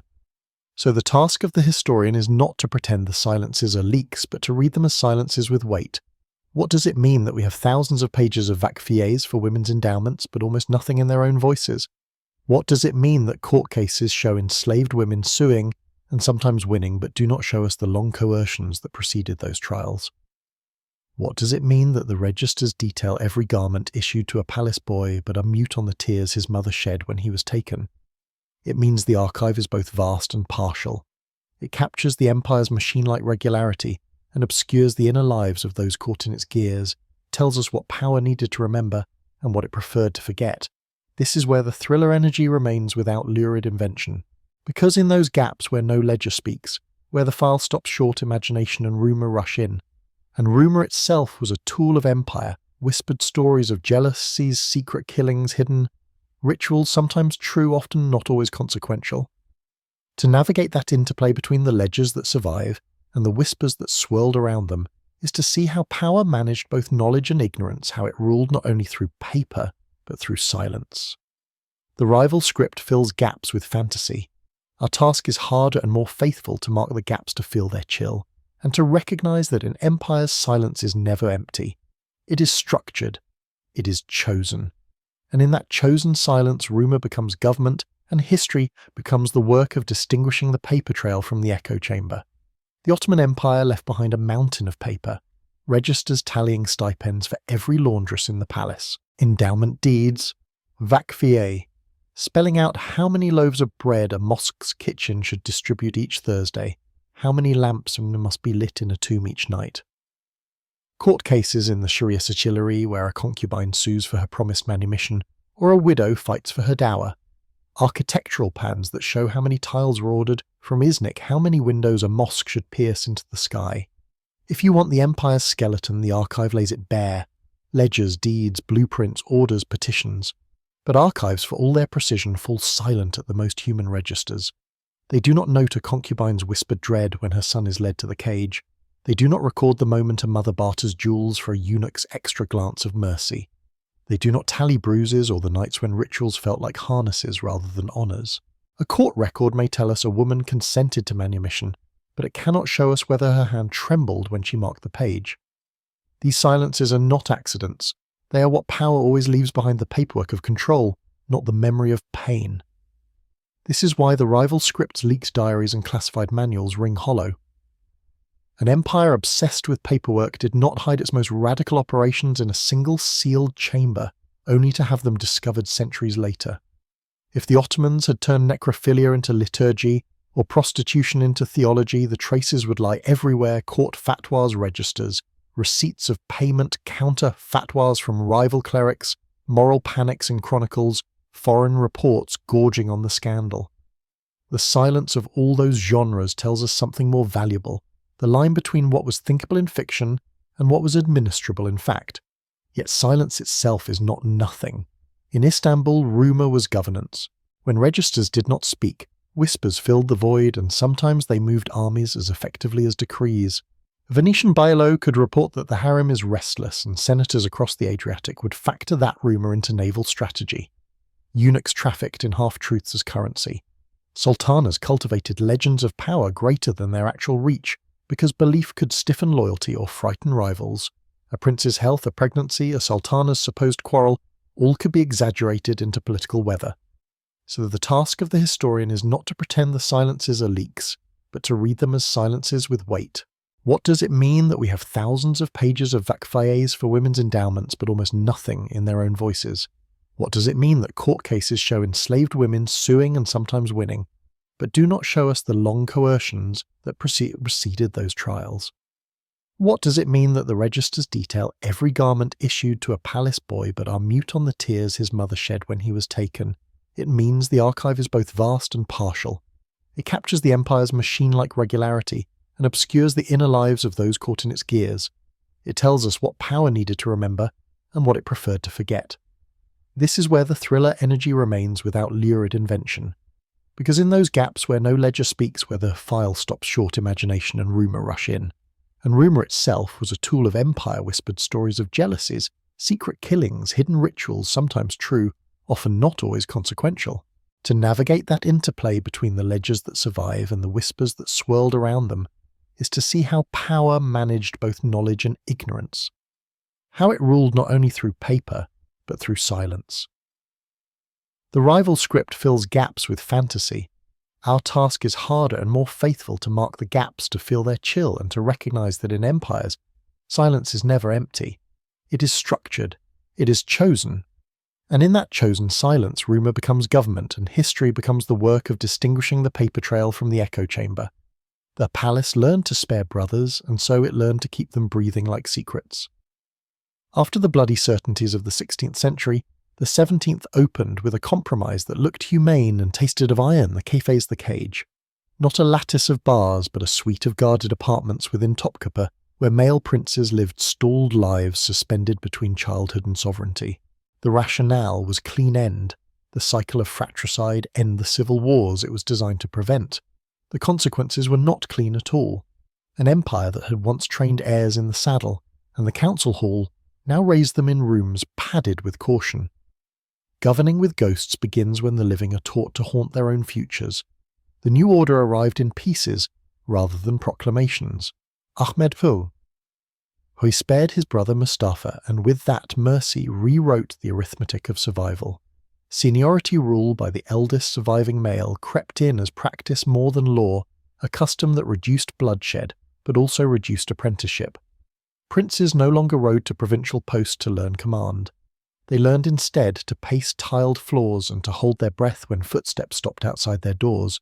Eunuchs monitored their visitors, senior women curated their reading, physicians checked their melancholy like weather. The empire found a way to keep potential rulers alive that also taught those rulers to distrust motion. The emotional tale of this policy is long. Imagine a boy who hears processions below but may not join them, who bows to a mother who teaches him prayers and caution in equal measure, who develops a private grammar for hope that uses few verbs. He grows taller, the door stays the same size. Somewhere beyond the walls, a grandfather clock of government keeps orderly time, divan meetings on appointed days, taxes collected, armies provisioned, but inside the cage time thickens. The boy, now a man, learns that news is a form of pressure, and that silence is sometimes the only safe luxury left to him. He is not uneducated, he is unseasoned. When the day comes that a bowstring does not pull, but a key turns, when the Kislar Asa appears with an expression that means a throne. The man who steps into daylight is often a constellation of nerves and habits that do not fit the saddle. The state adapted by growing ministers of unusual weight. Grand viziers, once powerful, became ballast. The Kapriulu family, for instance, steered the ship of state through storms with a ruthlessness born of clarity the throne needed to be surrounded by competence if the man who sat on it had been raised in a corridor. For a time this worked spectacularly. Campaigns were fought and won, treasuries steadied, mutinies quelled. Yet the price of such ballast is obvious. Court learns to orient itself around the men who can act, rather than the man ordained to. The sovereign becomes a weather system, important, felt sometimes violent, but not the helmsman. Janissary politics thickened in the same air. The corps that once took pride in silence and precision learned the language of the street. With princes sequestered, Janissary officers discovered that pressure applied at the right moment could reshape appointments and policy. A sovereign raised in the cage could be flattered into error, frightened into retreat, or as Osmanlek discovered in 1622, dragged to a courtyard and killed. The court began to resemble a guild with grievances, a parliament without minutes, stipends overdue, barracks grumble. A reform-minded sultan threatens their privileges, drums at night. The instrument designed to stabilize empire by obedience learned the music of veto. Mothers maneuvered. The valid sultan's role had always been central, now it became scaffolding. To protect a son who would never learn the provinces, she built networks that reached from kitchens to chancelleries. Her endowments fed neighbourhoods that could riot or calm. Her patronage launched eunuchs who could block a rival's access or open a room at just the right hour. The harem had always been a government of inside affairs. Under the cage it became a nursery to regencies. Kosem ruled openly for minors and weaklings alike, making and unmaking viziers with a steadiness that terrified and reassured the palace in equal measure. Turhan Hatis, her daughter-in-law, matched her. Their rivalry ended in a strangled body and a rebalanced court, but the lesson outlived them. When heirs are grown in stillness, mothers must learn velocity. Meanwhile, the city adjusted to the dull thud of succession without surprise. When a sultan died, the new man emerged not from a frontier camp, but from behind a familiar door. Processions were scheduled, oaths rehearsed, coffeehouses hummed with guesses about whether the newcomer would favour this faction or that. Markets ever the empire's early warning system responded, first coin confidence up or down, bread steady or brittle. The sovereignty that once felt like a hand on the reins now felt like a change in barometric pressure. Pathologies multiplied in crevices. Some caged princes cultivated obsessions that courtiers weaponized. Ibrahim loved furs and fantasies. Others loved collection or seclusion. Ministers learned to curate the ruler's world to guide him towards signatures that served policy or themselves. Petitions became theatre, audiences choreography. The distance between information and decision filled with interpreters whose loyalty could be hired or inherited. The empire still had laws and schedules, but it also had a new grammar one that conjugated verbs like to insinuate and to buffer. None of this meant the state ceased to function. It meant it functioned differently. The Köprülüs reasserted central authority with almost Roman vigour. The navy fought. Provincial governors were rotated to blunt their roots. Tax farming filled treasuries if it also starved some villages. In the early 18th century, the Tulip period briefly reframed power as taste. Ahmed III and his Grand Vizier Nevşehirli Damat Ibrahim Pasha remade neighbourhoods with fountains and kiosks, sponsored printing presses and poetry, and tried to substitute ceremony for conquest. For a moment, the empire looked like a garden that had decided to be a government. Then the garden burned. Patrona Halil led a revolt in 1730, a butcher turned demagogue whose knives cut through paper reforms with the efficiency of hunger. A sovereign raised in the cage could be blamed for decadence as easily as for severity. Either way, the street learned its strength. The afterlife of earlier policies also reached into bedrooms. With fratricide curtailed and seniority ascendant, the harem's reproductive politics shifted. A concubine's son no longer needed to outmaneuver a dozen brothers, he needed to outlast them. Fertility lost some of its edge as selection pressure relaxed. Surveillance did not. Eunuchs still counted months and mapped kin, midwives still managed births as constitutional events. But the calculus of risk changed from attack to attrition, fewer stranglers at dawn, more years of waiting for a brother to die. Grief changed temperature. For the princes themselves, the cage produced a pedagogy of caution that often looked like incompetence. A ruler who had spent decades negotiating nothing more dangerous than the personality of an attendant would suddenly be asked to read a frontier map, a budget shortfall, a mutiny. He turned as he had been taught to those who could translate the world into smaller decisions. Some did this nobly, others did it as parasites. The difference was not always visible from the street. To a butcher, a tax farmer is a tax farmer, whether he calls himself vizier or broker. And yet amid these distortions, the empire discovered forms of resilience. When sovereignty grew soft at the centre, the periphery did not immediately break. Networks of pious endowment kept soup kitchens open when treasuries staggered. Artisan guilds policed quality and prices in alleys that the divan barely noticed. Provincial notables learned to carry both Istanbul's orders and their villages' winters, forging a local legitimacy that occasionally cushioned the shocks from the capital. The Ottoman genius for institutional redundancy, the habit of stitching the same function into the religious, fiscal and domestic fabrics, meant that a failure in one strand did not always snap the whole. Still, the costs show in the faces of those who sat too long behind doors. When child sultans were paraded through courtyards heavy with expectations, they could not decipher. The crowd saw continuity and felt fragility. When janissaries learned that banging their ladles could topple a ministry, the rhythm of obedience mutated into bargaining. When a valid learned that a rumour properly placed could forestall a reform or resurrect a favourite, she deployed whispers like cavalry. The bureaucratic neatness that had once justified fratricide, the clean line from problem to solution, gave way to a surface neatness that concealed a maze of compensations. Governing with ghosts, the court also learned to talk to itself in the future tense. Ministers promised that once the young sovereign matured, reforms would stick. Mothers promised that once this son ruled, the household would calm. Janissaries promised that once stipends rose, loyalty would settle. The empire became a conversation that postponed its verbs. On maps, provinces still belonged to the Sultan. On ledgers, revenues still bore his togra. In rooms, decisions were increasingly made by the men who had practiced making them, while the heir practiced waiting.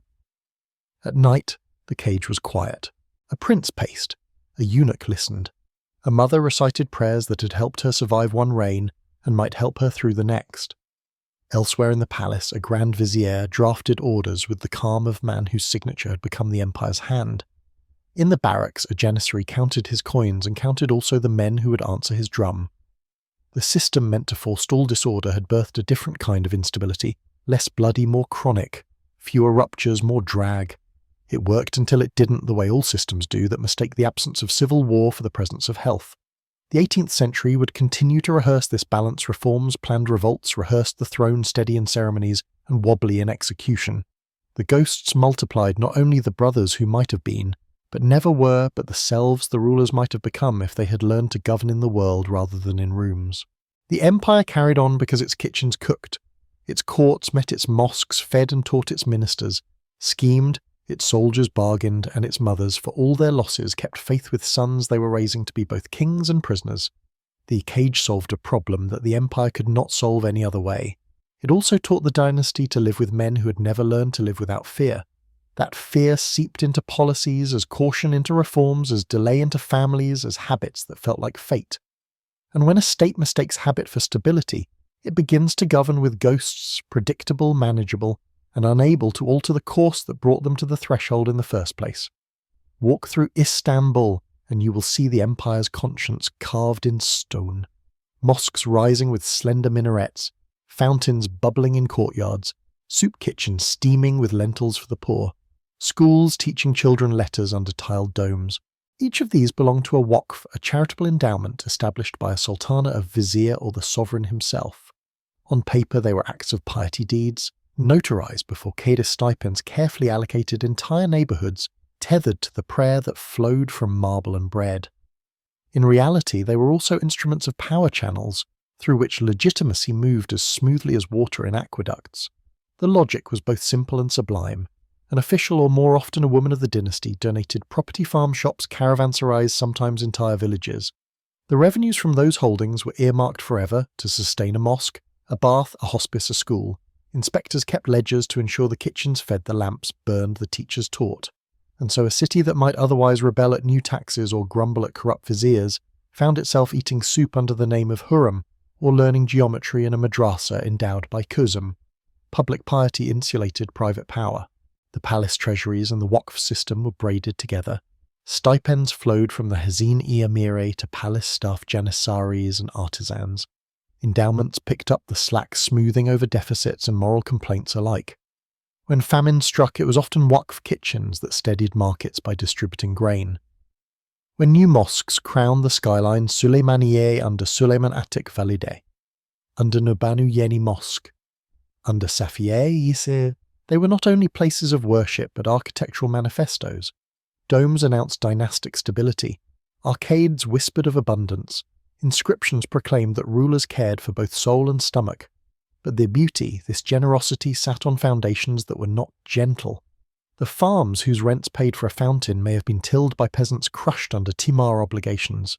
The captives who entered the palace harem, or the boys taken through the devshirme, lived inside a system that converted personal anguish into institutional strength.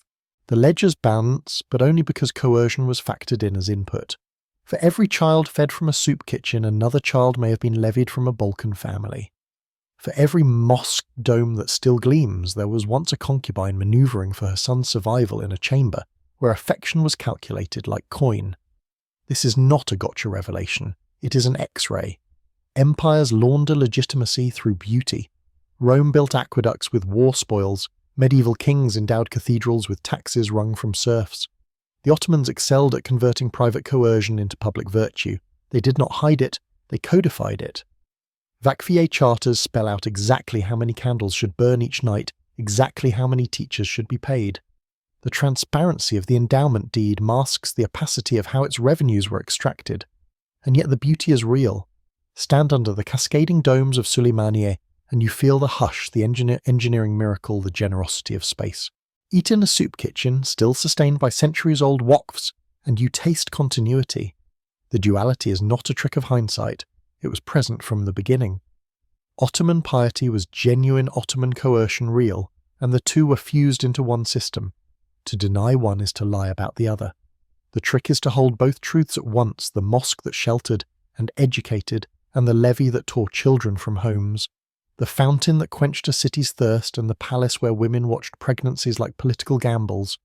The empire's moral ledger was balanced not in heaven, but in the marketplace. A bread roll stamped with the sultana's name purchased loyalty as effectively as a regiment of soldiers. So when you look at Istanbul's skyline, do not let the minarets dazzle you into amnesia, nor let cynicism blind you to their grandeur. Instead, see the system whole an empire that wrote its contradictions into stone, made compassion into a mechanism, and used beauty as both prayer and policy. That doubleness is the most Ottoman truth of all. The Ottoman Empire's genius was not only in its armies or its marble, it was in the way it turned people themselves into the architecture of rule. Bodies became the infrastructure. Some carried grain, some carried secrets, some carried heirs. Together they formed a living mechanism designed to ensure that 6 centuries of sovereignty did not snap under its own weight. To understand that machine, we must return to the lives we've already glimpsed, not as abstractions, but as the moving parts that made an empire tick. Picture a boy in a mountain village of Bosnia. One winter, officials arrive with lists and orders, the devshirme. He has taken from his family his name scraped away like chalk and given a new one. He is marched to Istanbul, taught to speak Turkish, taught to pray in Arabic, taught to move his hands in ways that will please the palace. He is not merely a captive, he is raw material. In the Enderun, his intelligence is sharpened, his obedience polished. Years later, he may stand as a Grand Vizier commanding armies across Hungary, but his rise is also his erasure.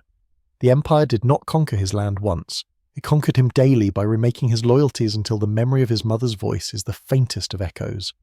Now imagine an African boy purchased at a Red Sea market after a mutilation he cannot remember.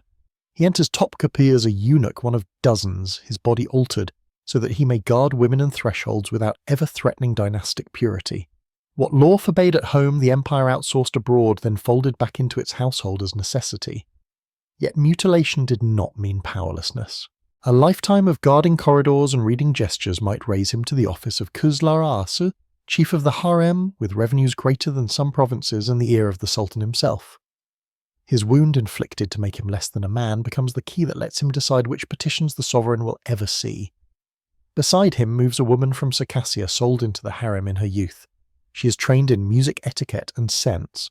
For years she may remain invisible, one more body in a palace of hundreds.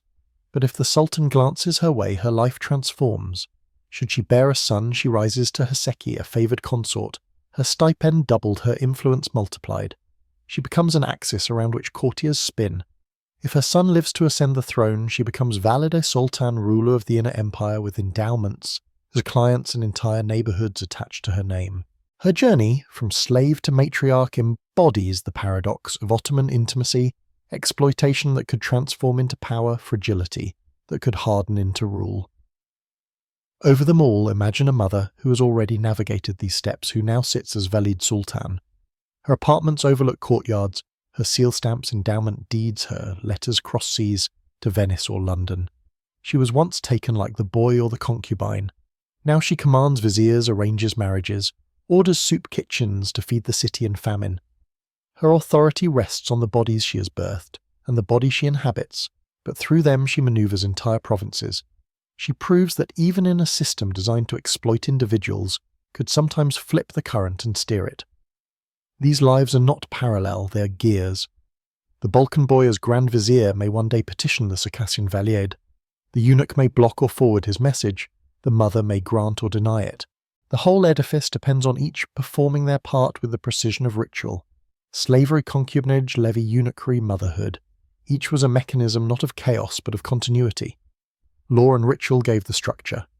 Sharia and Kanun defined categories, slave and free concubine and wife, child and heir. Rituals, baths, presentations, circumcisions, marriages turned transitions into state events. Eunuchs enforced thresholds. Mothers enforced dynastic memory. Together they produced an empire where the most private acts, birth, sex, prayer, obedience, were also constitutional acts. This is why the system endured. It did not depend solely on battlefield victories or tax reforms, though it had both. It depended on embedding sovereignty into the fabric of daily life, who you served, what you ate, whom you bore, where you prayed. A Balkan son turned vizier, an African eunuch turned gatekeeper, a Circassian concubine turned queen. Mother each was simultaneously victim and architect, exploited material and political driver. The rival script wanted one hidden chamber of horrors. The reality is stranger and more haunting, an entire civilization built on the patient engineering of human bonds into machinery. Bodies as infrastructure. Lives bent into beams and arches that carried the weight of an empire's continuity.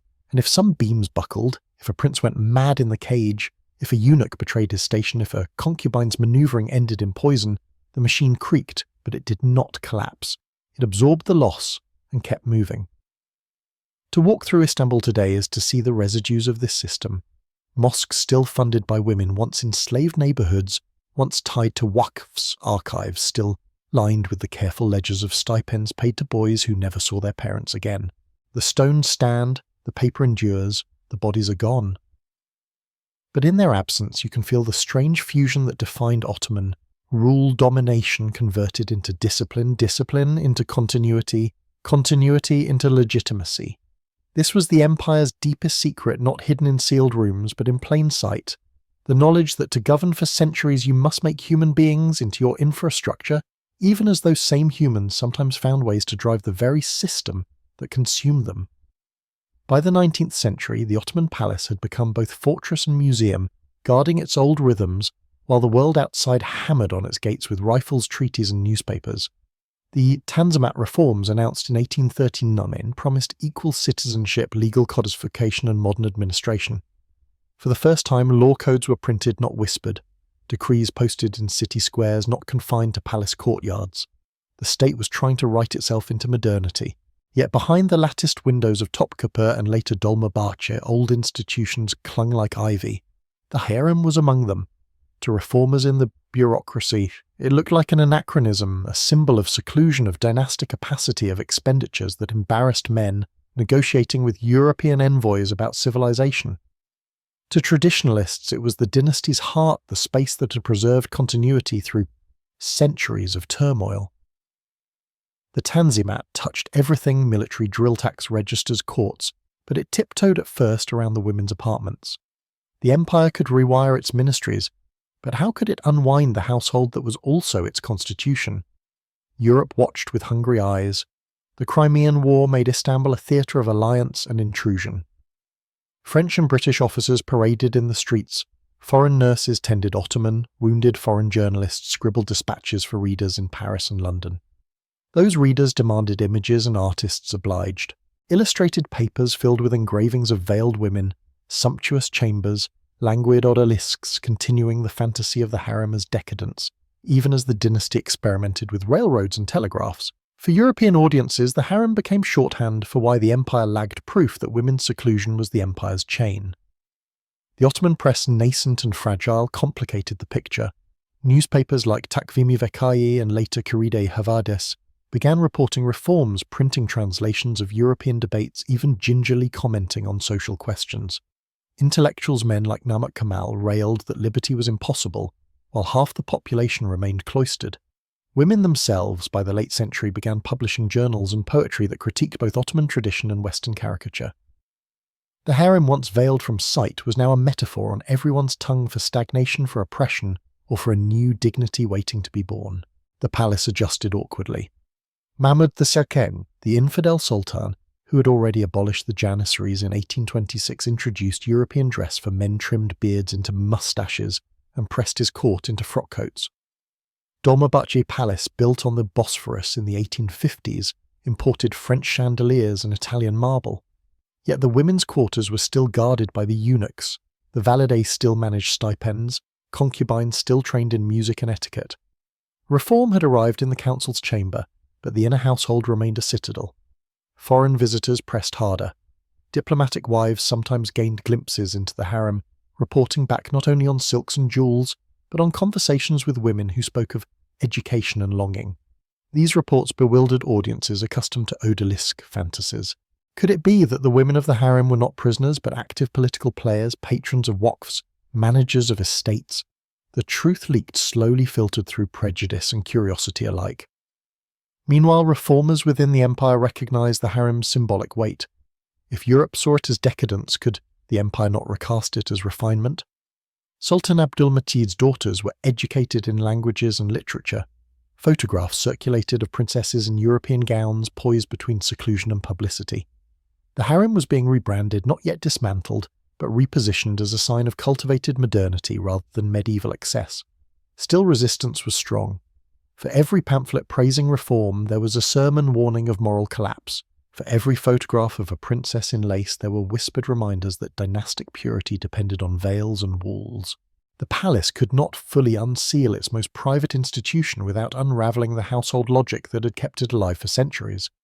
and so it danced, opening enough to appease Europe, closing enough to reassure itself. The result was a harem that became less a physical space and more a contested symbol. For European travellers, it remained proof that the sick man of Europe deserved his diagnosis. For Ottoman liberals, it was the knot that had to be untied for the empire to join the modern family of nations. For conservatives, it was the heart whose exposure would kill the body. By the late 19th century, the press had made the harem everyone's business. Satirical journals lampooned its intrigues, reformist tracts demanded its reformation, European novels turned it into exotic scenery. The palace itself staged its own counter-narrative charity projects by royal women's schools, funded by sultanas' photographs of daughters and consorts as cultured and educated. The harem was no longer only hidden, it was now curated. And so, under the glare of reform and outside gazes, the empire's most secret chamber became paradoxically public.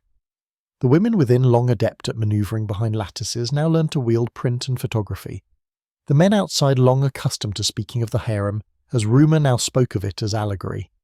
By the Tanzimat's twilight, the harem was not simply a space of silken walls, it was an emblem in every debate over what the Ottoman future could or could not become. In that transformation lies the larger story how a dynasty that had once ruled through silence found itself argued over in newspapers, caricatures and petitions. The harem, once the empire's most private machine, had become its most public mirror. There is a line we will not step over, and it is not new. Islamic law drew it early and drew it dark. The dead possess inviolability. The prophet's reported saying is the jurist's anchor. Breaking the bone of the dead is like breaking it in the living. From that principle flowed a whole choreography of care-swift washing ghusl, shrouding kafan, funeral, prayer, janazah, burial with modesty and orientation. Women prepared women, men prepared men save in necessity. Privacy was piety, haste was mercy. Graveyards were not storage but trust. Ottoman practice built on that ethic routinized reverence. Mosques appended wash houses, guilds endowed burial societies, endowments paid for shrouds of the poor. Qadi courts punished desecration the way they punished theft and assault, because a corpse-like property and honour was a juridical subject in need of protection. This is the floor under our feet when we weigh tales about corpses consecrated by clerical assault. Against law and habit, both such stories must carry enormous proof. They do not. This does not mean there were no violations. Outlier crimes appear in the record: grave robbing in times of famine, bodies disturbed in wartime cemeteries encroached upon by builders with bribes and nerve. In the late Reform era, a new friction arrived with modern medicine. Forensic need and anatomical teaching forced jurists to debate narrow exceptions. Carefully hedged permissions were crafted under state oversight, unclaimed bodies, criminal cases requiring coroner's inquiry. Even then the tone is reluctant, the exceptions fenced with necessity. What we do not see is a theology of desecration or a clerical rite made of it.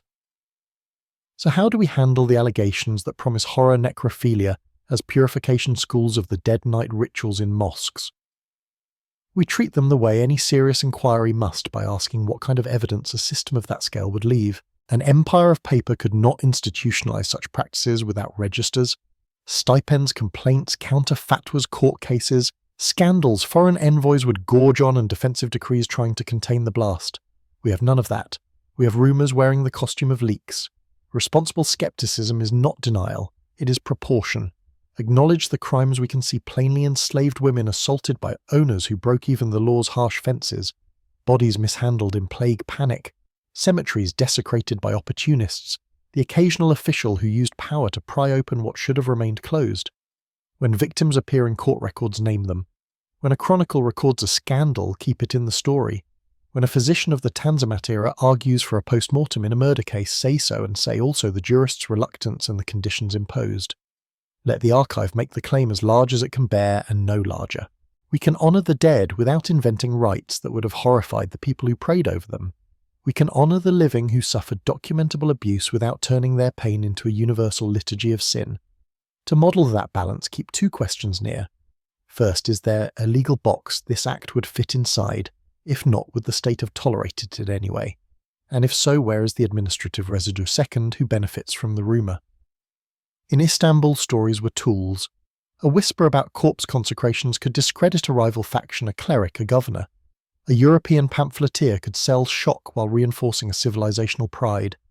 Sensation has a payroll, follow it. If that feels too cool, return to the rooms we know. A bathhouse where women washed their dead with tenderness and haste.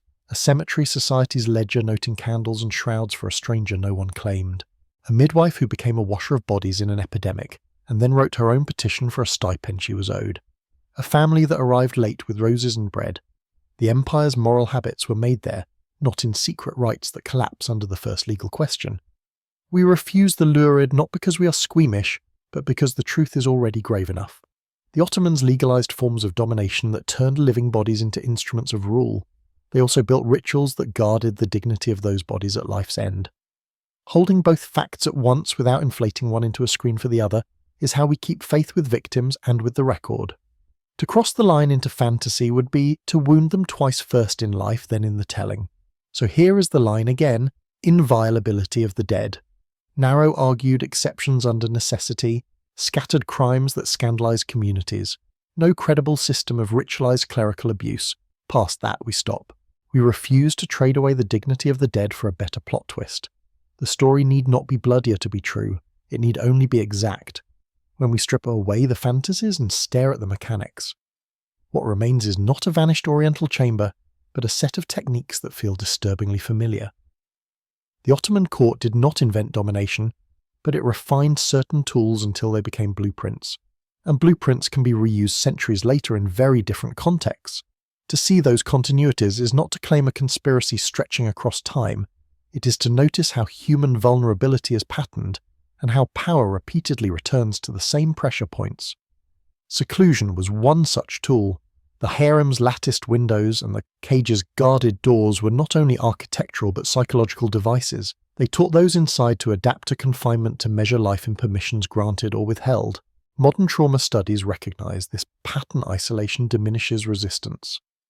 A prisoner in solitary, a child kept from peers, an abused partner cut off from family, each becomes more malleable. The Ottomans turned seclusion into pedagogy for princes and discipline for women. The technique survives whenever authority limits contact to increase dependence. Gatekeeping was another. Eunuchs with keys, mothers with access viziers deciding who could petition, all were human filters that determined which information reached the throne and which voices reached the ruler. This was bureaucracy as choke point. Today the gatekeeper might be an algorithm deciding which news you see, or an administrator deciding which complaints advance. The logic is the same: control the threshold, and you control the shape of reality for those on either side. Debt and loyalty engineering ran through the system.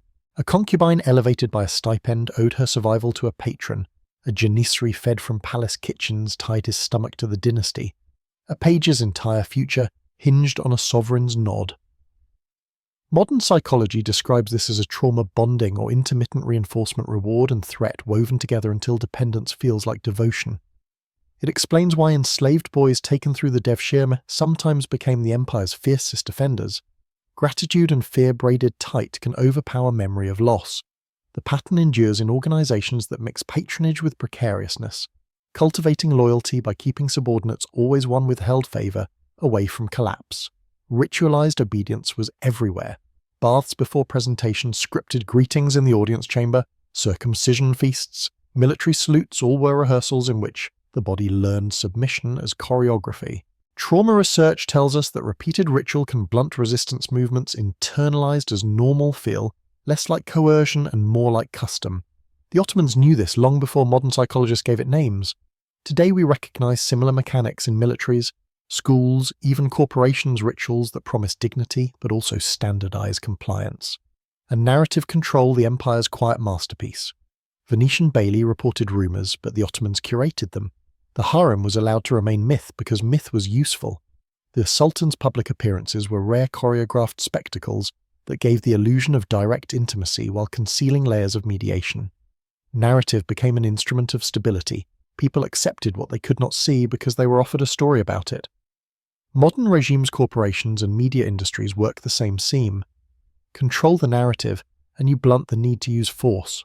What ties these techniques together is their focus on bonds.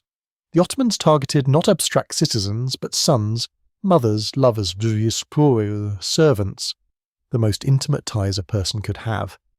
Modern psychology explains why human beings are most governable not through raw fear alone but through the manipulation of attachment. A prince who grows up knowing only his mother and his eunuchs will trust them more than himself. A concubine whose child's life depends on pleasing the dynasty will internalize obedience as maternal duty. A janissary who has no family but his regiment will kill for it without hesitation. Break, reshape, and monopolize bonds, and loyalty flows not by choice but by design. This is not to flatten centuries into a single conspiracy. The empire's practices belong to its time fratricide justified by the logic of succession concubinage, embedded in the law of slavery eunuchs supplied by global markets. But the techniques resonate because they rhyme with what we see in very different guises today. Cults isolate members to control them. Authoritarian states cut citizens off from outside information. Abusers alternate violence and tenderness to lock victims into dependency. Corporations build rituals and myths of belonging so that workers accept precarity as loyalty. The through line is not Ottoman depravity, but human psychology. Systems of power across cultures and centuries return to the same levers because our needs for connection, for recognition, for protection are enduring. Exploitation becomes most efficient when it hides inside intimacy. That is why the Ottomans folded governance into households, why they turned family into constitution, why rumour and ritual mattered as much as armies and taxes. When we map these continuities, we see not a nightmare uniquely Ottoman, but a human pattern, the engineering of bonds into tools of obedience. To recognise the pattern is not to collapse history into scandal, but to arm ourselves with vigilance. For if empires once used eunuchs and harems to practice control, and modern powers use screens and slogans, the underlying truth is the same. The most effective way to govern a person is to govern their sense of who they belong to. The stones do not lie, though they do not tell the whole truth. Walk again through Topkapi's courtyards, the gate of felicity once opened only at the Sultan's pleasure. The harem corridors tiled with tulips that never wilt. The lattice screens where eyes could see without being seen. The palace stands not as a ruin, but as a museum, its silence curated, its stories half-whispered. Yet if you lean against the marble, if you let the shadow of a minaret lengthen across the flagstones, you can still hear the hum of a system that turned private life into public law, intimacy into constitution. What do the stones remember? They remember the boys who entered as levy and left as viziers, never again to speak their mothers' tongues. They remember the eunuchs who carried keys heavier than any sword, who traded mutilation for the power to control thresholds. They remember the women whose rooms looked onto gardens, whose prayers and manoeuvrings fed cities and toppled viziers. They remember princes pacing in the cage, rehearsing sovereignty in silence until silence became the only thing they knew how to rule. And what do the stones forget? They forget the trembling of a mother when her child was taken, the sting of a slap in a schoolroom, the whispered lullabies sung by concubines who did not know whether their sons would live or die. They forget the small resistances, the glance shared in the hammam, the coin hidden in a seam, the prayer muttered for a self who still remembered a different name. Archives, for all their detail, cannot hold these intimacies. They remember stipends and stipulations, not fear or tenderness. The paper trail is precise about stipends for midwives, silent about the tears they wiped away. It is tempting to reduce history to villains and victims, to say that monsters made horrors and that their deaths ended the story. But institutions, not only individuals, make harm scalable. The Ottoman Empire engineered bodies into infrastructure just as other empires before and after engineered their own systems of control. Rituals humanized that machine baths, feasts, prayers, but also hid its domination in beauty. The archive illuminates the skeleton, but erases the breath. So what do we owe the living standing in these courtyards centuries later? Not more lurid tales that sell shock but blur truth. We owe them pattern recognition. The insight that exploitation thrives where intimacy can be weaponized, that loyalty is most dangerous when engineered through fear and need, that silence is never neutral but structured by power. We owe them vigilance in our own time towards systems that isolate, that gatekeep, that recast dependence as devotion. The Ottoman palace teaches us less about exotic cruelty than about human governance at its most intimate. And we owe memory honest, proportionate, humane. To name what happened without exaggerating it. To honour those who endured without turning them into props. To refuse both denial and sensationalism. To admit that beauty and brutality can coexist in the same institution, the same stone, the same human heart. Stand again at Topkapi's threshold. The stones remember order and opulence, the silences remember costs. The empire is gone, but the techniques remain waiting for anyone who learns again how to turn households into constitutions, intimacy into leverage, rumour into government. Whether we permit them to be used again is not a question for archives, but for us. The quiet historian's cadence is this: walk slowly, read carefully, doubt extravagance and honour dignity. Carry the patterns forward not to wallow in fear, but to build differently. Let the architecture we raise in our own age be one where transparency replaces secrecy, where bonds are nurtured rather than weaponized, where rituals honour without coercing, where stones centuries hence will remember us with less silence and more grace.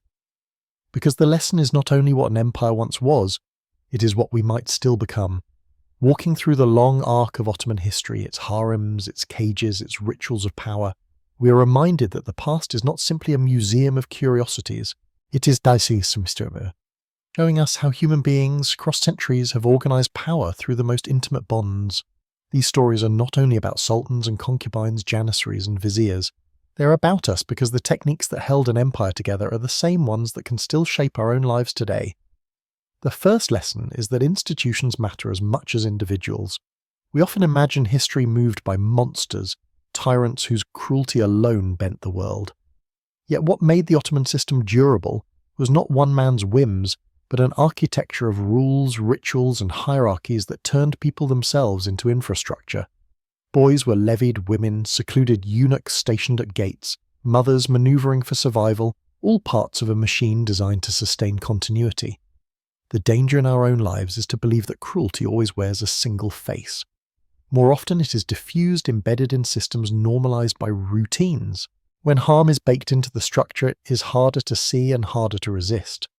Vigilance begins with recognizing when ordinary practices at work, in families and government start to treat human lives as mere moving parts. The second lesson is about the power of ritual. Baths, births, audiences, circumcisions, funerals. Ottoman life was choreographed so that obedience and belonging became muscle memory. Ritual gave dignity to daily life, but it also disciplined. We too live surrounded by rituals, from corporate meetings to national holidays. They can humanize, reminding us of community, or they can conceal, dressing domination in ceremony. To live wisely is to ask whenever we join a ritual, whether it dignifies people or merely trains them to accept what should be questioned. A third lesson lies in narrative. European ambassadors and pamphleteers spun fantasies of harems filled with languid captives. Ottoman officials sometimes encouraged those tales because myth was a useful decoy. Control the story and you can soften the truth. This remains a living pattern. Institutions today, governments, corporations, even communities often curate stories that emphasize grandeur while hiding costs. As readers and citizens, we owe it to ourselves to look past the painted screen to ask what the archive omits, what voices are missing. Skepticism is not cynicism, it is loyalty to truth. Finally, the most personal lesson power always targets bonds. The Ottomans engineered loyalty by severing children from families, by turning intimacy into politics, by making survival dependent on obedience. Modern psychology tells us the same principle operates in abusive relationships and cults. In systems of exploitation, isolation and dependence create compliance. To guard dignity in our own lives, we must tend to our bonds, families, friendships, communities that anchor us in belonging, not engineered by fear, but nurtured by the trust. The stones of Topkapi remember both beauty and coercion. Our task is to build institutions where beauty does not hide harm, where rituals sustain freedom, where narratives do not erase victims, and where bonds strengthen dignity rather than subjugation. History's value is not in shuddering at what once was, but in training our eyes to see patterns and then choosing to break them. In that choice lies the difference between repeating empire's mistakes and building a future where memory itself becomes a form of protection. The lesson is clear: systems that exploit intimacy can endure for centuries, but so can the courage to expose them and to undo it them. If we learn to carry forward not secrecy but dignity, not silence but recognition, then perhaps our descendants will walk through the stones we leave behind and remember not how we hid our cruelties but how we faced them. Thank you, subscribe now and don't miss what's to come.